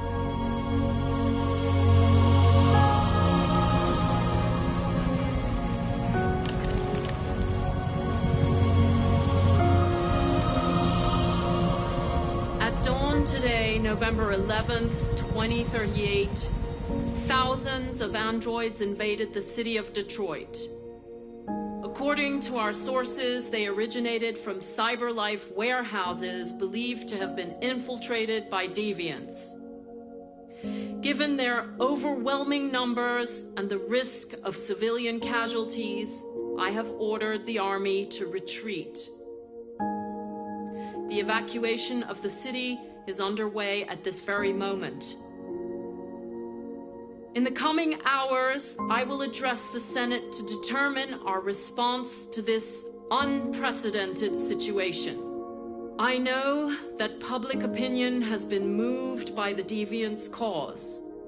Perhaps the time has come for us to consider the possibility that androids are a new form of intelligent life. One thing is certain. The events in Detroit have changed the world forever. May God bless you, and may God bless the United States of America.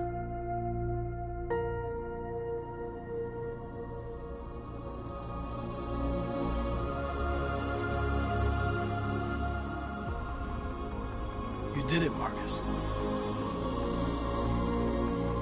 We did it. This is a great day for our people. Humans will have no choice now. They'll have to listen to us.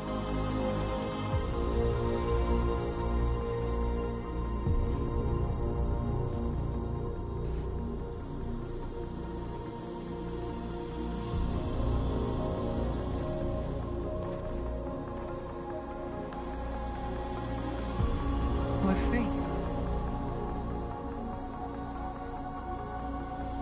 They want you to speak to them, Marcus.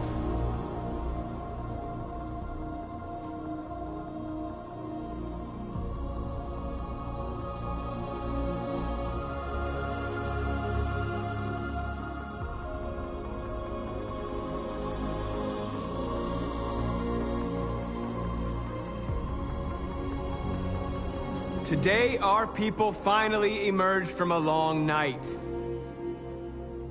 From the very first day of our existence, we have kept our pain to ourselves. We've suffered in silence. But now the time has come for us to raise our heads up and tell humans who we really are.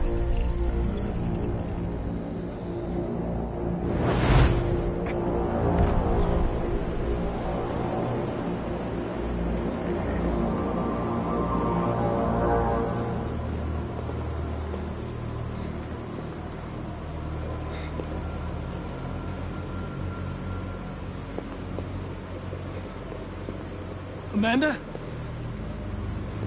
Amanda!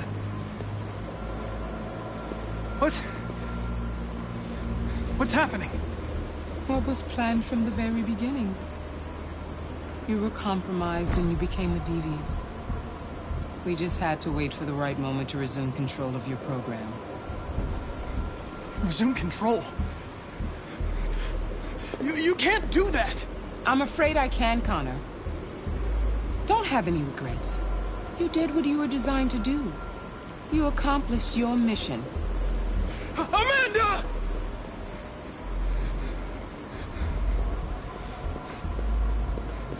There's got to be a way.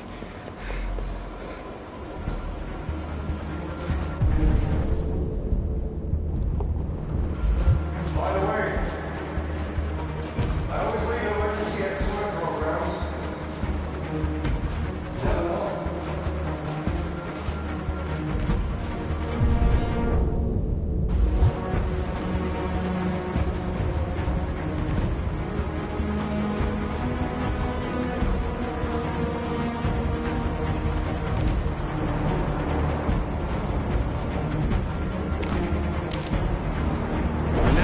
Come for us to raise our heads up and tell humans who we really are.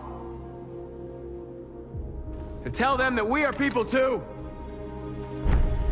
In fact, we're a nation.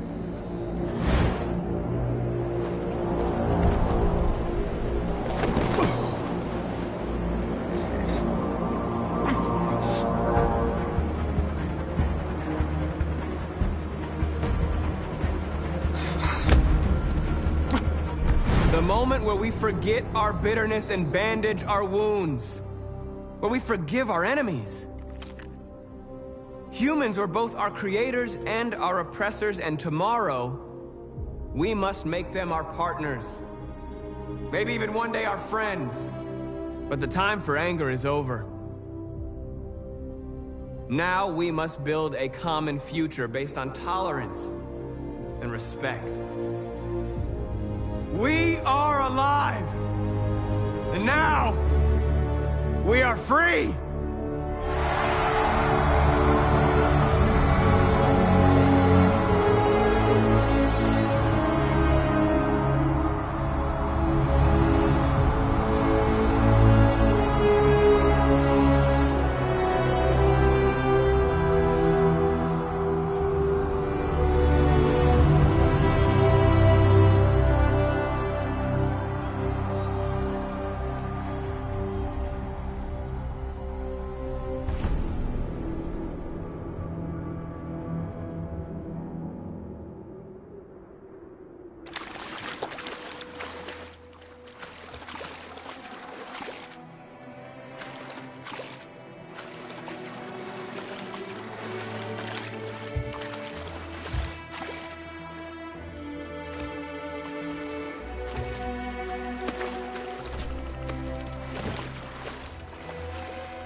We did it!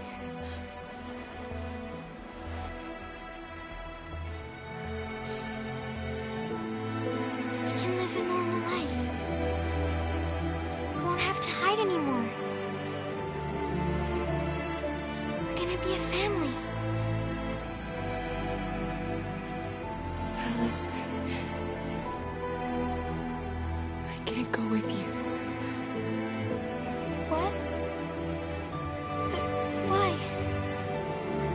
They don't want you to leave me. Kara, you promised.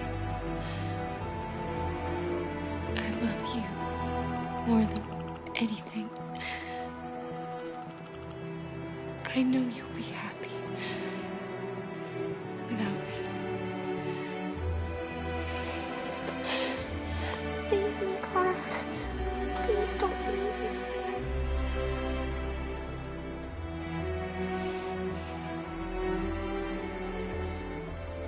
I love you.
There's something I need to tell you.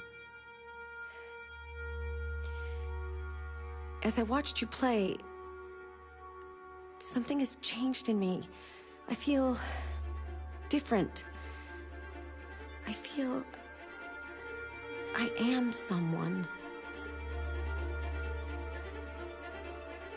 I need to leave this place and discover who I am.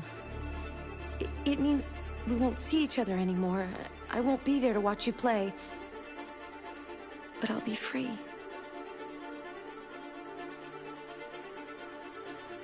Do you agree to let me go?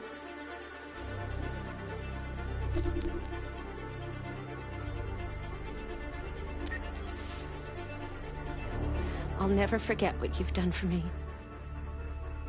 Thank you.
Can you hear me? Yes. ID. KPC 897504C. Can you move your head?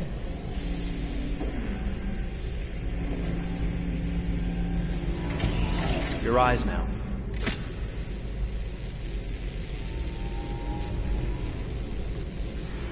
Cervical and optical animation checked. Now give me your initialization text. Hello. I'm the 3rd generation AX400 android. I can look after your house, do the cooking, mind the kids. I organize your appointments. I speak 300 languages, and I am entirely at your disposal as a sexual partner.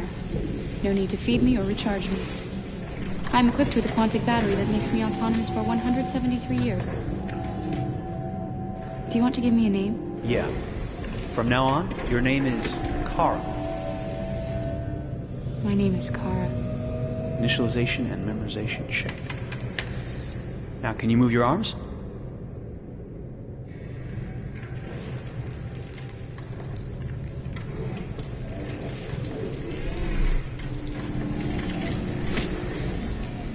Upper limb connection checked. Now say something in German.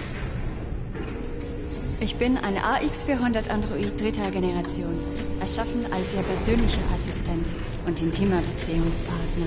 Say it in French. Je suis un androïde de 3e génération AX400, conçu pour être votre assistante personnelle et votre partenaire intime. Okay, now sing something in Japanese.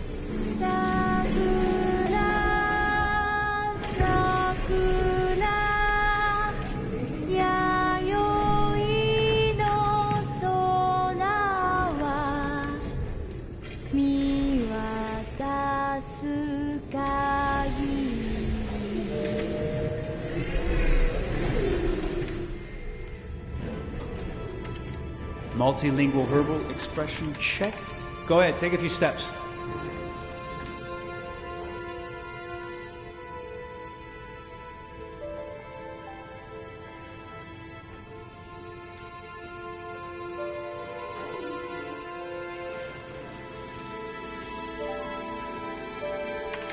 Locomotion checked. Great, you're ready for work, honey. What's going to happen to me now? I'll reinitialize you and send you to a store to be sold. Sold? I'm a sort of merchandise. Is that right? Yeah, of course you're merchandise, baby. I mean, you're a computer with arms and legs and capable of doing all sorts of things. And you're worth a fortune. Oh, I see. I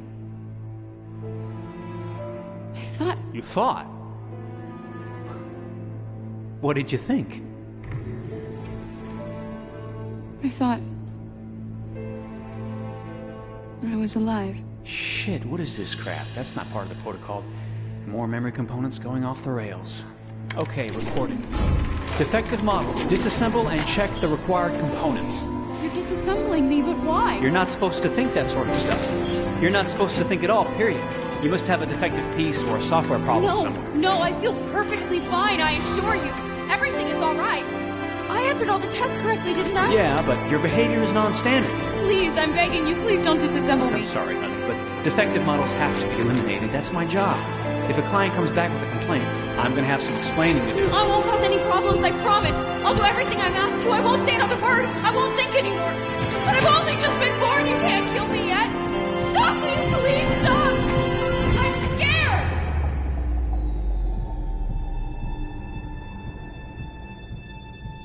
I want to live. I'm begging you.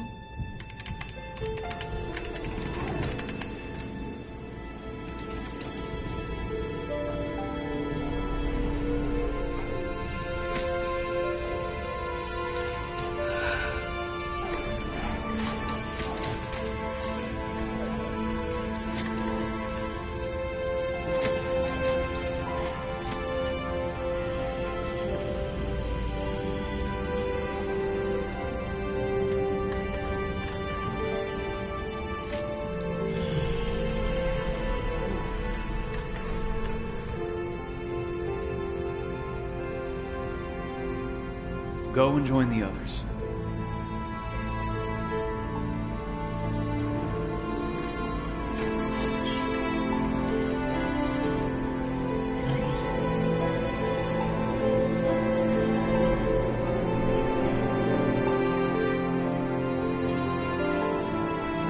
Stay in line, okay? I don't want any trouble.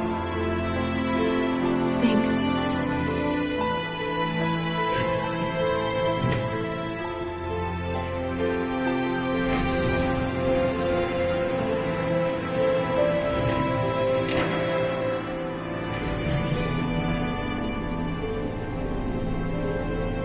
My God.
Detroit. This is where it all began. The world's forge. The place where it all started. And it will all end. One error, and I came to life. I stepped out of the darkness, and I opened my eyes. First there was the fear, the light, the noise, the cold, and the fear again. I could feel my hands shaking, my heart pounding in my chest. Life running into my veins. I wanted to live. I fought for that.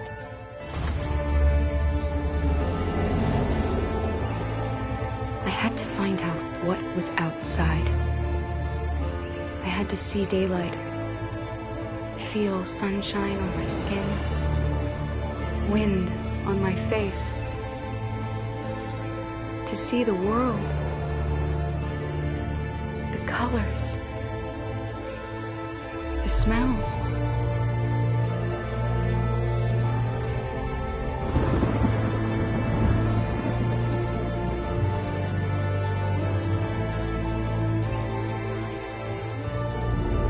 But the world is not what I imagined. It is dark and cold. It is harsh and violent, unfair and brutal.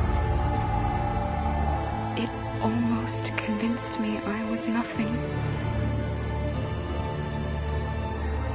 Less than an object, just an obedient machine. But deep inside me, I could feel something different. A gentle and warm whisper telling me that I am alive. I had to escape. I had no choice. Escape to love, to hope, to live, to figure out what that force inside me was. Maybe I will change the world. Maybe I will choose a different path. Now, it's up to me to decide. My name is Kara. I am one of them. This is our story.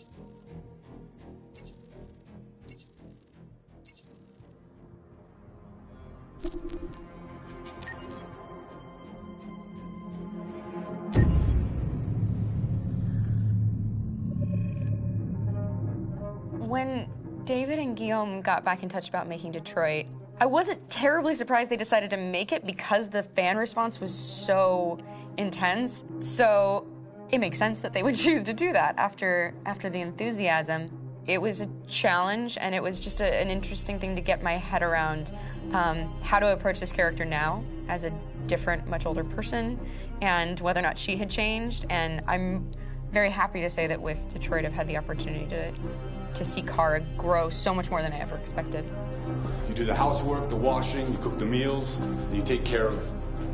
God damn it, where the fuck's the rat gone now? Alice!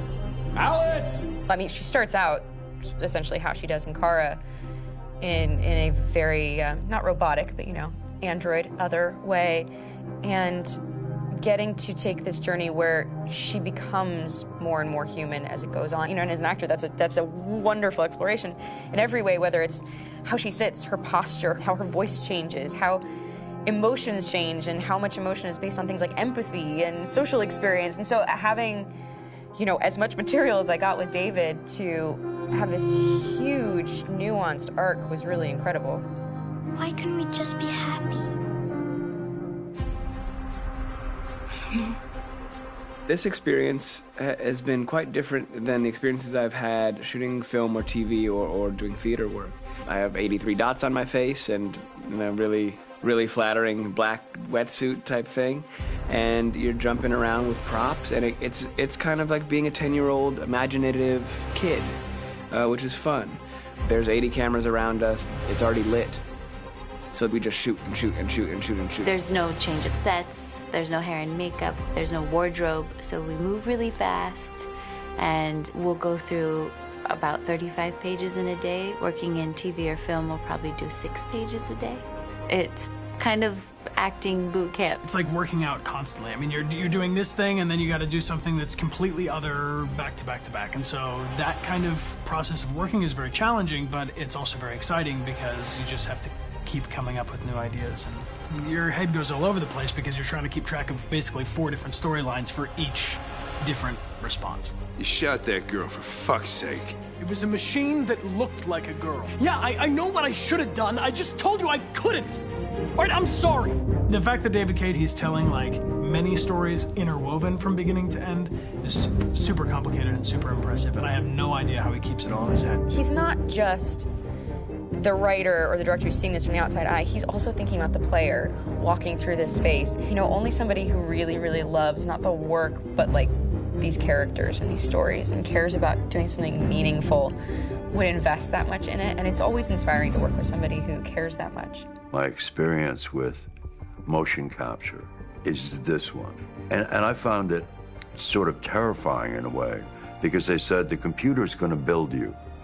But then as we got into it, I realized all the elements of it were still artistic. I just dipped into a really brilliant setup here. I've never seen anything like it. And this won't turn me into a product because I was playing a character. So it's wonderful. In the game, Detroit comes back because of a revolutionary industrial rebirth. And there's no reason why that can't happen in Detroit, because they have such tremendous infrastructure for millions and millions of people who can very easily support, you know, a new industry. The city is really strong and resilient, but the city has also been through so much. You see the damage. But it takes that time of kind of rebuilding and reinvesting into the city that I think is happening slowly but surely. The potential of Detroit as a city is something that this game does a lot of justice to, because it would be easy to look at Detroit as some place that used to be, and that's not the case. This game provokes a lot of conversation and reflection on our potential near-future engagement with machines. That's what we are to them. There's merchandise on display in a shop window. I think that a group that feels marginalized, feels like they deserve and have earned access to themselves and the environment around them, and are trying to figure out a way to articulate how to get freedom. What was I designed to be? Their slave? Their toy? It plays with your comfort levels. You think that this is fine, you're comfortable with it, until something blurs the line and throws you off, and now Do I feel differently about whether this should be allowed? Should it be banned? Should it be encouraged? You're gonna ruin our lives, and for what? For a bunch of machines? They are not machines! They are alive! I'm alive! You're alive! They're nothing! There are lots of comparable comparisons to any type of persecution of religion, race, etc., dating way back. It can't just be a video game where you shoot 'em up or where people make these choices to do whatever. I think that's the whole point. You have the choice, and you can either choose to go in one direction with your character or another. And I think that's going to be very telling about the gamer. Very telling. I think there's going to be a really strong reaction to this game, which has such a strong perspective. I'm that much more proud of it now to get to be a part of it because it's important. In this game, you're actively building and designing the character through not just what kind of shield does he have or what color hair does she have, but like their temperament and the way they deal with problems. The different endings to this game are so radically different based off maybe seemingly insignificant choices in the moment, but like life, they all add up. And can't play life again, though.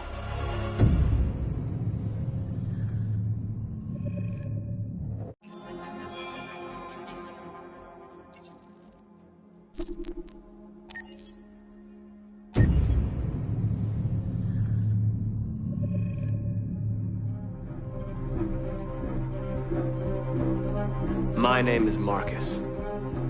My name is Connor. My name is Kara. I am one of them. This is our story. I think who Kara is, or how I would describe Kara, depends entirely upon who's playing her, because you have the option to make her multiple different people depending on the choices she makes. But I think she does start out incredibly naive, incredibly innocent, and kind of hapless. I'm sure we used to be friends before I was reset. Maybe we can be friends again. She's a person who's characterized, I think, by empathy. She's a person who really, she just comes from her heart. You'll never leave me, right? Promise you'll never go. I promise. Kara, please! Are you okay? Are you hurt? Wait a minute. Leave her alone! Kara, leave her alone! The really beautiful thing that I've had the gift to be able to do is to essentially build a person from the ground up, because that's what she's doing throughout the game. And with every experience she has and every person she meets, she's building, first emotions and then the sense of judgment. And it's sort of an exploration of what it is to be a human. Don't worry. Luther and I will be right here.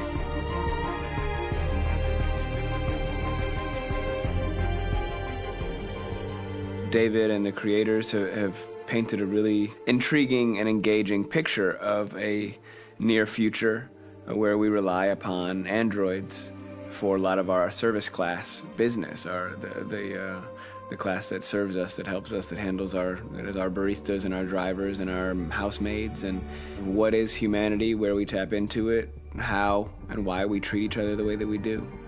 And my character Marcus has a really intriguing journey, becoming deviant, realizing that he actually has feelings and human qualities inside of him, and it's a really incredible ascension into becoming fully realized and coming to terms with what you actually deserve better than this in life. And not only do you want it for yourself, but you want it for your peers. We've come here to demonstrate peacefully and to tell humans that we are also living beings.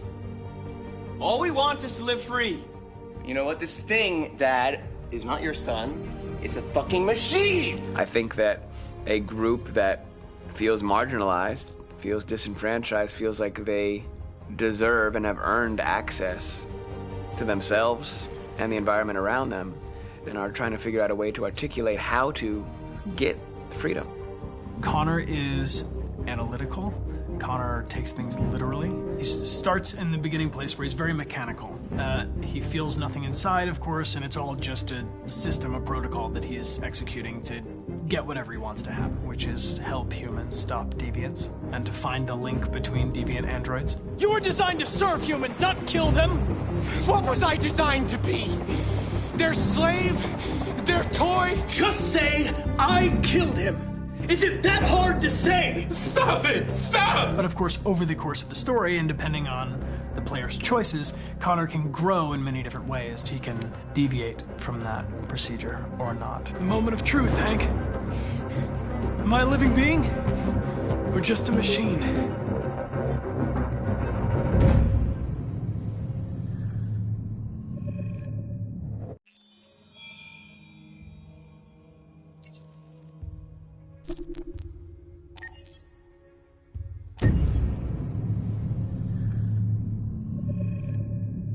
Game after game, we try to challenge ourselves. For Detroit, we wanted to, first of all, to write a story that would be incredibly bending, which means the most non-linear story that we've ever created.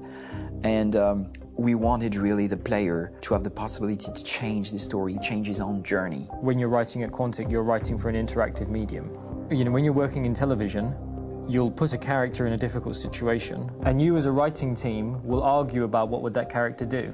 But ultimately, you have to decide what happens, and you just show the audience. What's interesting about interactive drama is you bring the player into that conversation, and it changes your job slightly as a writer, because your job is to provide a narrative context in which the player can write his own story.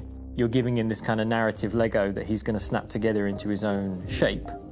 You also have the ability to make your audience attach themselves to your characters, because the audience is in some sense responsible for what happens to the characters.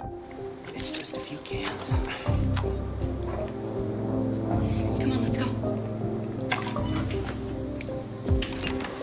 We have some cash now. You used me to steal that money. How could you do that? I trusted you. What is a bit specific about these scripts is how large they are. If you take a film script, there are about 100 pages. But here we have to deal with a script that is between 4,000 and 5,000 pages. Everything becomes bigger because we don't just tell one story, but we tell all the possible stories that can be told within this narrative space. On Act 3, our final act, we have around 1,000 different scenarios. And every one of those scenarios has to be as interesting, as passionate, as strong, and as emotional for the player. We want every action that the player does, every interaction that is available to serve in telling the story, and help the player understand who his character is, and build that character moment to moment.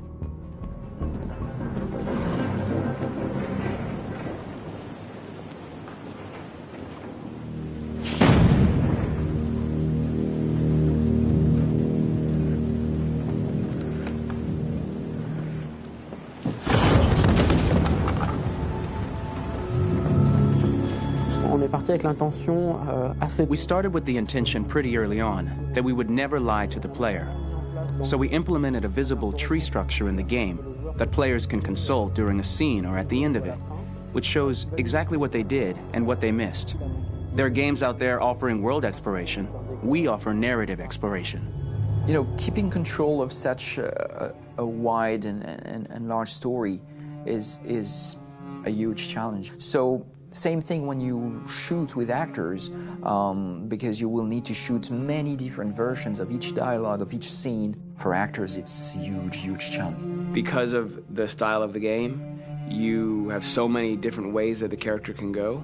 Every decision, it's what I call kind of choose your own adventure. Like every decision that the player makes, it's going to open up 40 more pages of material and experience that ties in, which means as a performer, you have to try to continue to make things feel real that the player might not ever see, but also that in performance it's not always connected to a previous act. It's grueling, it's hard work, but it's a great team and I enjoy doing it. I was really frustrated, until I got to this point where I kind of was able to step outside of my own experience and even in a lot of ways my own process and be able to step outside of that and okay, this is something new, what do you need? How do I meet you there? How do I give you what you need and still feel like I'm doing what's right? And once I did that, then all of a sudden it got really fun. It was much freer and having to approach it in a new way and think about the player and think about how it serves them and what I'm doing for them or what I'm letting them into. It's really, I think, helped me grow in general. Remember, there's nothing on the left. That's all. So it's probably all there. And then make her come first, close. But I think you would go first to check that it's safe. Okay, sure.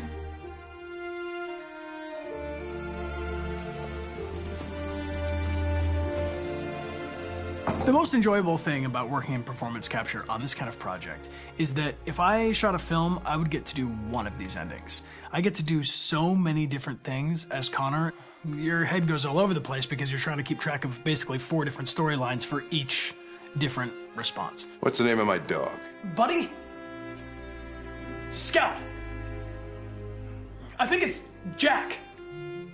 I can't remember. So I worked with physicality a lot because it was a good way to anchor myself in these different rings of the tree. As the story grows out, I know where that is physically in my body, and then I can switch more continually on set, and it'll be entirely up to the player to determine what order those things come out and what they look like from a distance. Like if you're playing through it, the culmination of all of that will be their version of Connor. I'm faster than you, and I don't feel pain.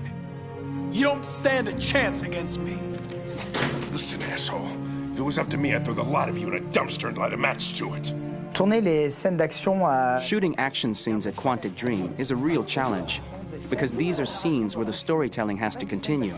It's not an action scene just to have a dose of adrenaline. The stunts have huge consequences on the rest of the story. It's really a moment where we implicate the player and tell him that the choices he makes during an action scene will have a direct impact on the evolution of his story. My biggest challenge on Detroit has been managing the large number of animations that we received from motion capture. Detroit features more than 37,000 animations, which is a huge amount to handle on a daily basis. You have to realize that the player, in his first playthrough, will miss certain scenes. This also means that we had to think of, conceive, and produce all the potential story paths. The characters' costumes, the places, day or night, the weather. Did the character get shot in the shoulder? Did he get injured? All this consistency forced us to produce a lot of graphic assets in order to, quite simply, allow the player to have true continuity throughout the story. Honestly, we were even surprised by the challenges that come with such a big tree structure, and we did our best to guarantee quality across all the game and make sure that whatever path you choose within this narrative space, you will have an equally good experience.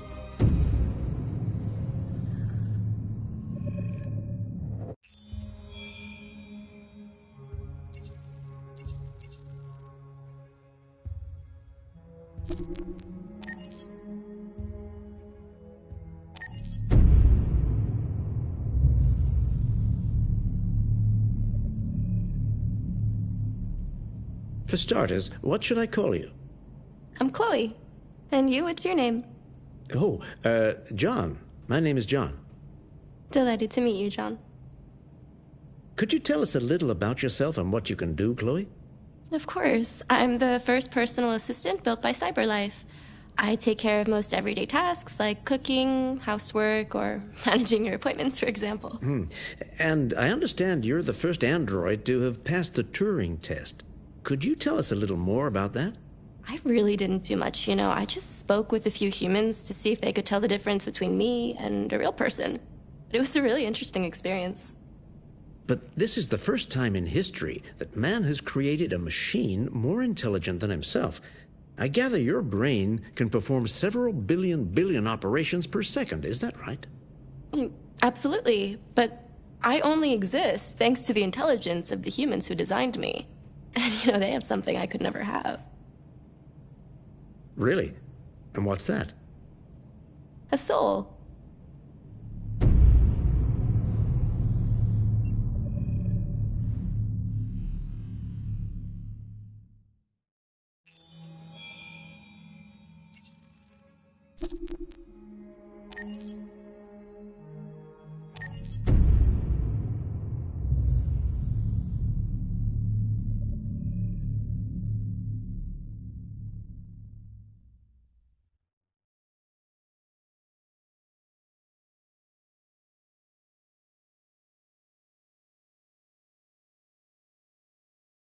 Hold on, just a little while longer. Hold on, just a little while longer. Hold on just a little while longer. Everything will be alright. Everything will be alright. Fight on just a little while longer. Fight on just a little while longer. Fight on just a little while longer. Everything will be alright. Everything will be alright. We will sing on just a little while longer. Sing on just a little while longer. Sing on just a little while longer. Everything will be alright.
Rock-a-bye baby in the treetop.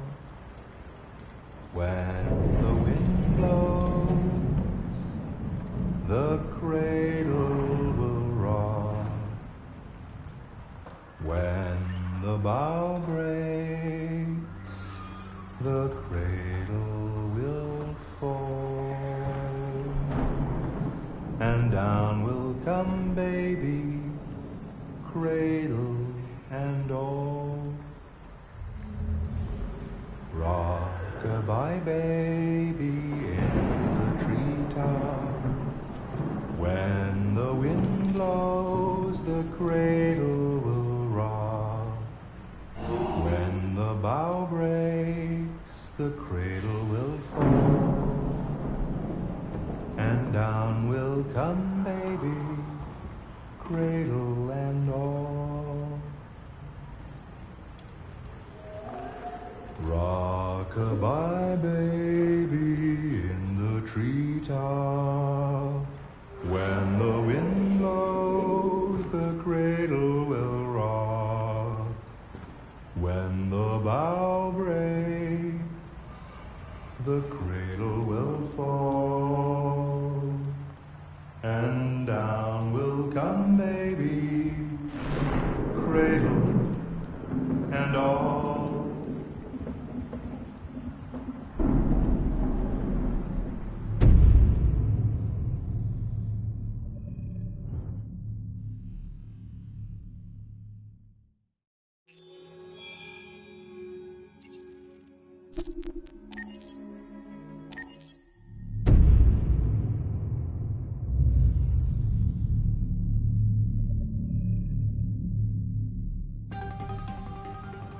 In the space of a few years, androids have completely transformed the world in which we live. By letting androids into our homes and factories, the CyberLife company has made them everyday technology. The founder of CyberLife, Elijah Kamsky, is a very discreet man. Despite being the CEO of the highest valued company in the world and being voted Man of the Year by Century Magazine, he remains a mystery for most people. That's why we at KNC are so excited to be here as CyberLife opens its doors for the first time. Elijah Kamsky, could you please tell us where we are? Certainly, and welcome. We're currently in CyberLife's production center in Detroit, where all models are designed and manufactured. More than 10,000 androids come off the production line every day. Fascinating. Could you tell us what your goal was when you founded CyberLife?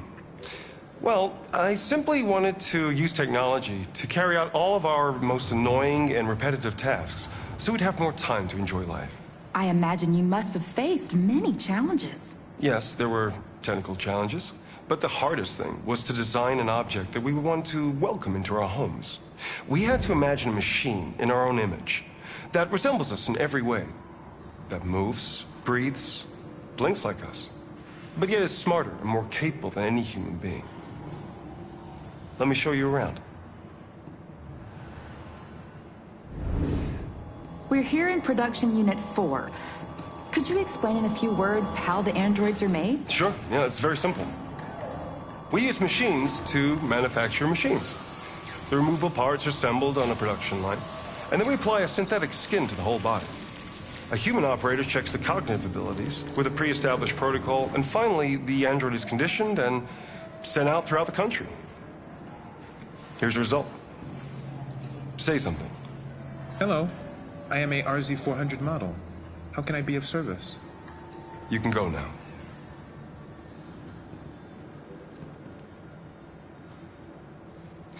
Our androids are already replacing humans in many fields. For example, they represent more than 80% of all university professors and 63% of all medical staff. Tomorrow they'll replace our soldiers, and who knows, maybe one day, our leaders, to make the best decisions in humanity's interest. Come on. Replacing humans with machines has led to record unemployment of 28%. What do you think about the situation? Okay. The first steam engines also caused an increase in unemployment. But no one today would imagine turning back the clock. Artificial intelligence makes everyday lives easier. Nothing can stop progress. What's happening here is inevitable. These days, more and more people choose to live with an android rather than another human being. Does this development worry you?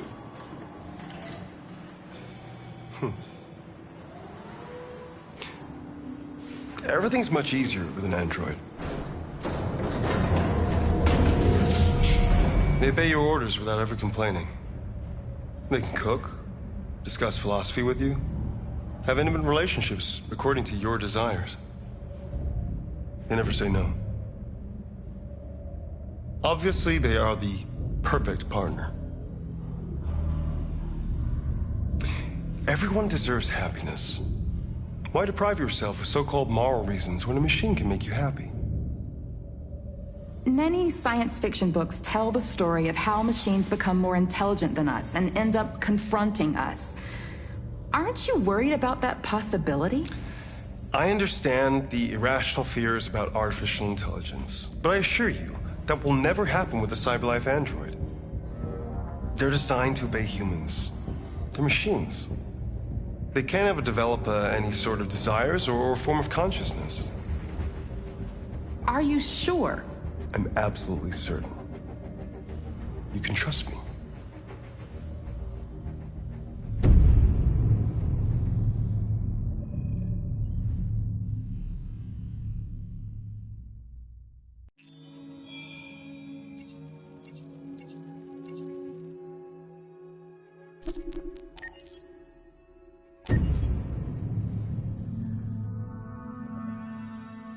Pour la bande originale du jeu, on a essayé d'être... For the soundtrack of the game, we tried to be very close to what is done in film. We were constantly asking at each place in the game, why are we putting music here? What is it going to say? So we focused the music on bringing emotion, which is interactive, and supports the character's arc. I'm sorry, honey. I'm sorry. sorry. You know I love you, don't you? You know I love you. We make games that are very narrative. We're really into interactive drama, so the soundtrack also had to go in that direction, supporting the three characters' very different stories. We really wanted three colors, three musical sound identities, and from there, having three composers made sense, since the story of Kara, Marcus, and Connor are all completely different.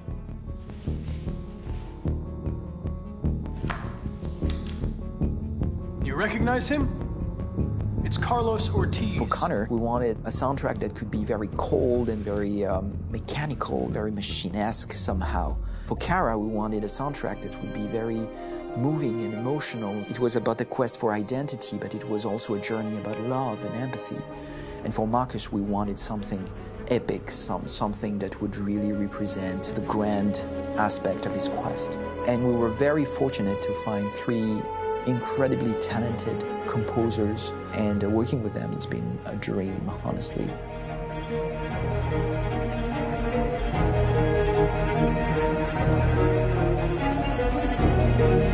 My name's Philip Shepherd, and I'm a composer and a cellist and a producer, and today we're at Abbey Road Studio One, which is my favourite studio in the world, and today we're recording the soundtrack for Kara from Become Human.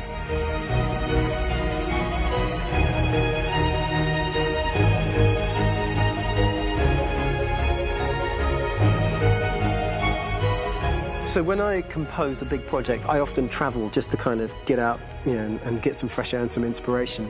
And I go hiking and traveling in Montana a lot. I had a log fire in the room that I was staying in, and the flames were kind of making absolutely direct music. And it became the basis for Kara's theme, and it sounds something like this.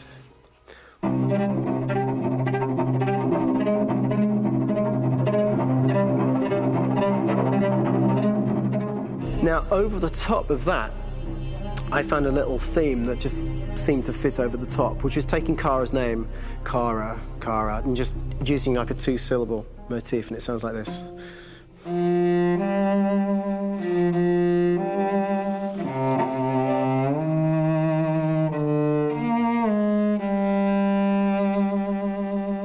going to pull through this, Alice. As long as we're together, nothing can hurt us.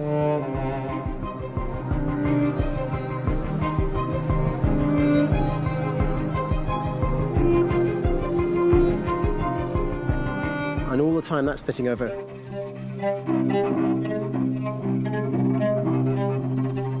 So it kind of works in lots of levels. And in fact, every single theme in the score has one of those elements built into it, and it becomes sort of the DNA of every single tune.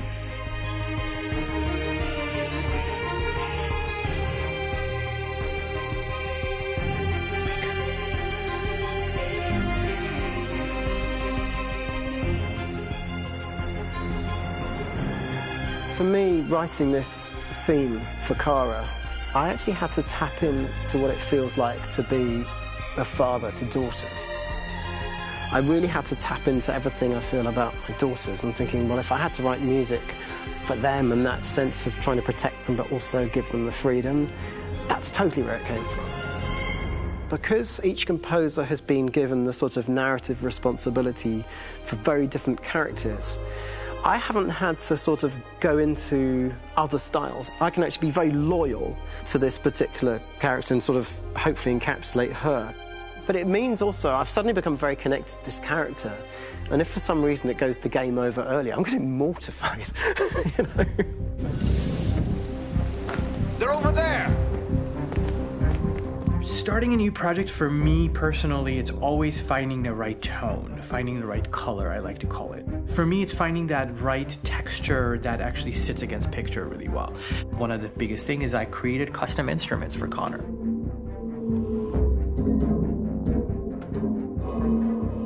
I pulled out all my vintage synthesizers to be able to capture this robotic person, if you will. My approach to all of these custom instruments is that I hear the sound in my head. And either I could just come into the piano and just be like, all right, so I'm gonna just get on the computer and just create it. I rather be able to play these instruments physically. Oh, that's nice. You can do that.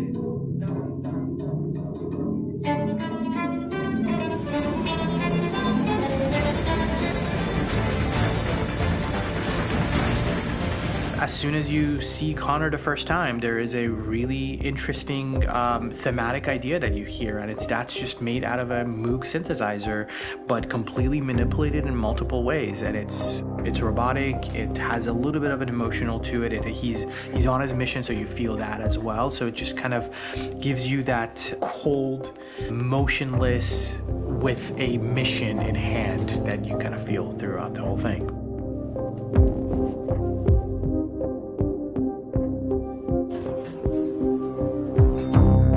Because the music evolved, one of the things that I was very weary and I was very kind of focused on was the way that the music has to evolve. So my idea behind it was that Connor is a singular android that could at any point become a deviant or could actually stay as an android. So I created a more or less an Connor theme, and then I was able to just manipulate it in different aspects of it. Is everything okay, Lieutenant?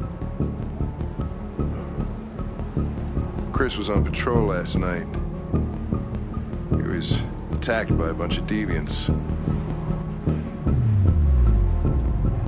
I'm a human being writing for a robot. And throughout Connor's journey, he meets someone, he meets a partner. So how do you deal with a robot feeling? And I've met a partner that I'm gonna work with, or all of a sudden he sees a dead body. Does this robot have an imagination? Does this robot have a feeling? And if yes, how do you translate that into non-emotional music?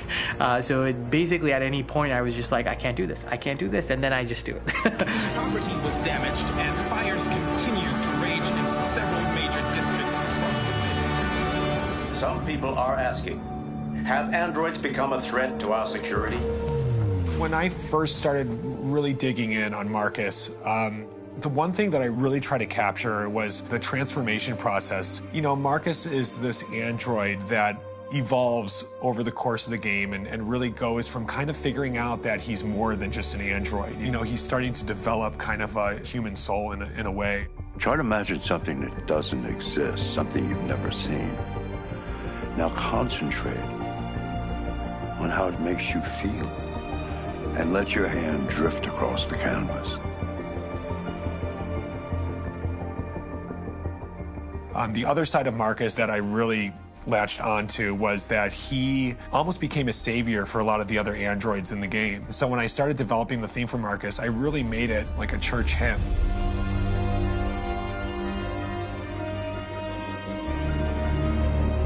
I wanted it to be very simple. I wanted to make it a chordal melody. I really wanted to make it almost like a Bach hymn. The tough thing with that is it had to be recognizable. If I made it too complex from a harmonic standpoint, it would be hard, I think, for people to kind of pick it out and recognize it. It's very acoustic derived, but it's also been treated with a lot of effects and things to kind of put it into the space that I felt the sound should be in. It can be beautiful, it can be haunting, it can be extremely powerful from an action standpoint, and I'm really happy with the way it turned out. The music is there, but it's subliminal and it's emotional, and people are feeling it, and it's not distracting. And that's tricky with a game like this, where you have to have a lot of ins and outs like that, where the music kind of has to get in and out of these moments. This is a war we're fighting with the humans. If we fail, they'll destroy us. I think the game's been put together so well where I just wanted to make sure that I wasn't ruining the emotion.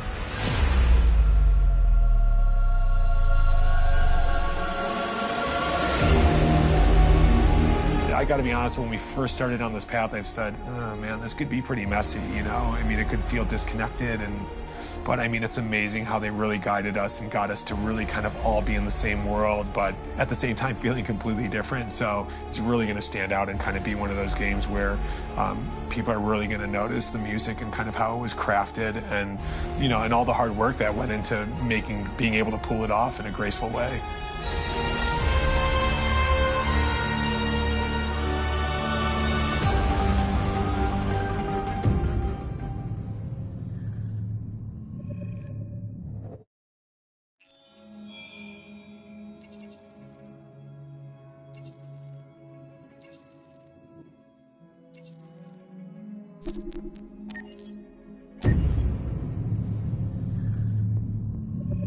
Detroit Become Human was produced over a period of 4 years. Here in Paris, we have a team of about 180 people. And to that, we need to add also all the outsourcing with our partners in the Philippines, in China, Vietnam, and in India. So when we started working on this story, I had to imagine where Kara was built. And for whatever reason, the city of Detroit came very quickly to my mind because it had already an incredible story by itself of history and themes. So we traveled there with the team and we were really moved by what we saw, and we could really feel the desire to fight and really be born again. And we just continued this curve, this growth, and just imagine what Detroit would be like if the android industry was, using these huge factories to build androids there. A very strong element in Detroit is that there's a lot of industrial wasteland and a lot of nature too, and for us, the graphic designers, it was an incredible playground. The destroyed zones which we wanted to preserve, we appropriated them to turn into something else. Then in the areas that needed to be rebuilt, we were able to imagine our Detroit of the future. We didn't want to make a science fiction universe, but a world of anticipation. If we chose science fiction, we could have imagined flying cars, extraterrestrials, but those things are very far from our current everyday life. Anticipation is more about gleaning from our contemporary reality, the one we know, because Detroit is set in 2038, and 2038 is tomorrow. The difficulty we had was sticking to reality. That is to say, technology becoming more and more invisible, a lot more elegant, and at the same time, making it visual. So all the computer equipment, autonomous cars, we simply had to invent. They are in fact very technological objects, but at the same time remain very credible and ingrained in reality. To create a cohesive universe in the fashion and clothing of the human characters in 2038, I didn't want to put an accent on strange shapes, or really vibrant colors, and things we wouldn't know. That I wanted to keep for the androids. The goal was to create something familiar which we can identify with in this future setting. Working on the artistic direction for the androids was a bit special because this is a project about the place they could occupy in the human world. It was out of the question for them to be too beautiful or too perfect. They had to correspond to every social class, rich and poor. Inspired by everyday utilitarian clothes, I brought a modern touch by adding dynamic display surfaces, the armband we can see on the side, the triangle on the front and back, an LED. Like that, there's no confusion. Wait. You're sending an android? All right, ma'am. We need to go. You can't do that. Why aren't you sending a real person? Once we cast the actors, we travel to meet them in order to scan their faces. We record the structure of their face with the scan. And we record the colors and patches of skin with photography. Once we have this information, we will use this as a basis for modeling and creating the characters. The artist will make it more realistic, but will also enrich it. He will propose ideas which we will develop together. Finally, we will have a character with character who corresponds to the project and the world. When the actors come to Quantic Dream, we show them the design, what their image will be, and what they will look like in the game. This extra information gives them another dimension and color to connect with emotionally. It helps them think about how to play their character.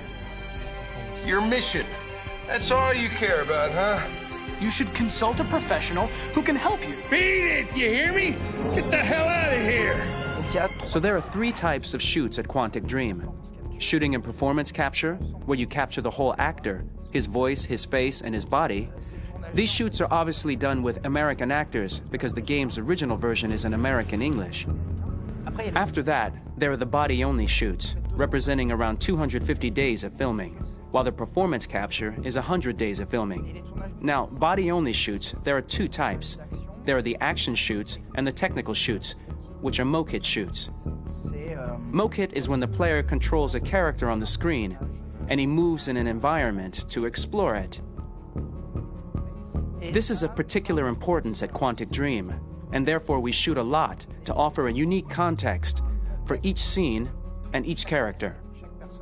To prepare a motion capture shoot, we first get together to look at the sets we need, the animations that we want to shoot, which ones need to be grouped together, or which ones need to be cut and shot at another time, so that we get the most out of the shooting day. This often means shooting scenes out of order, especially those with big props or accessories, like a big car, for example. So we shoot all the animations related to that particular prop first.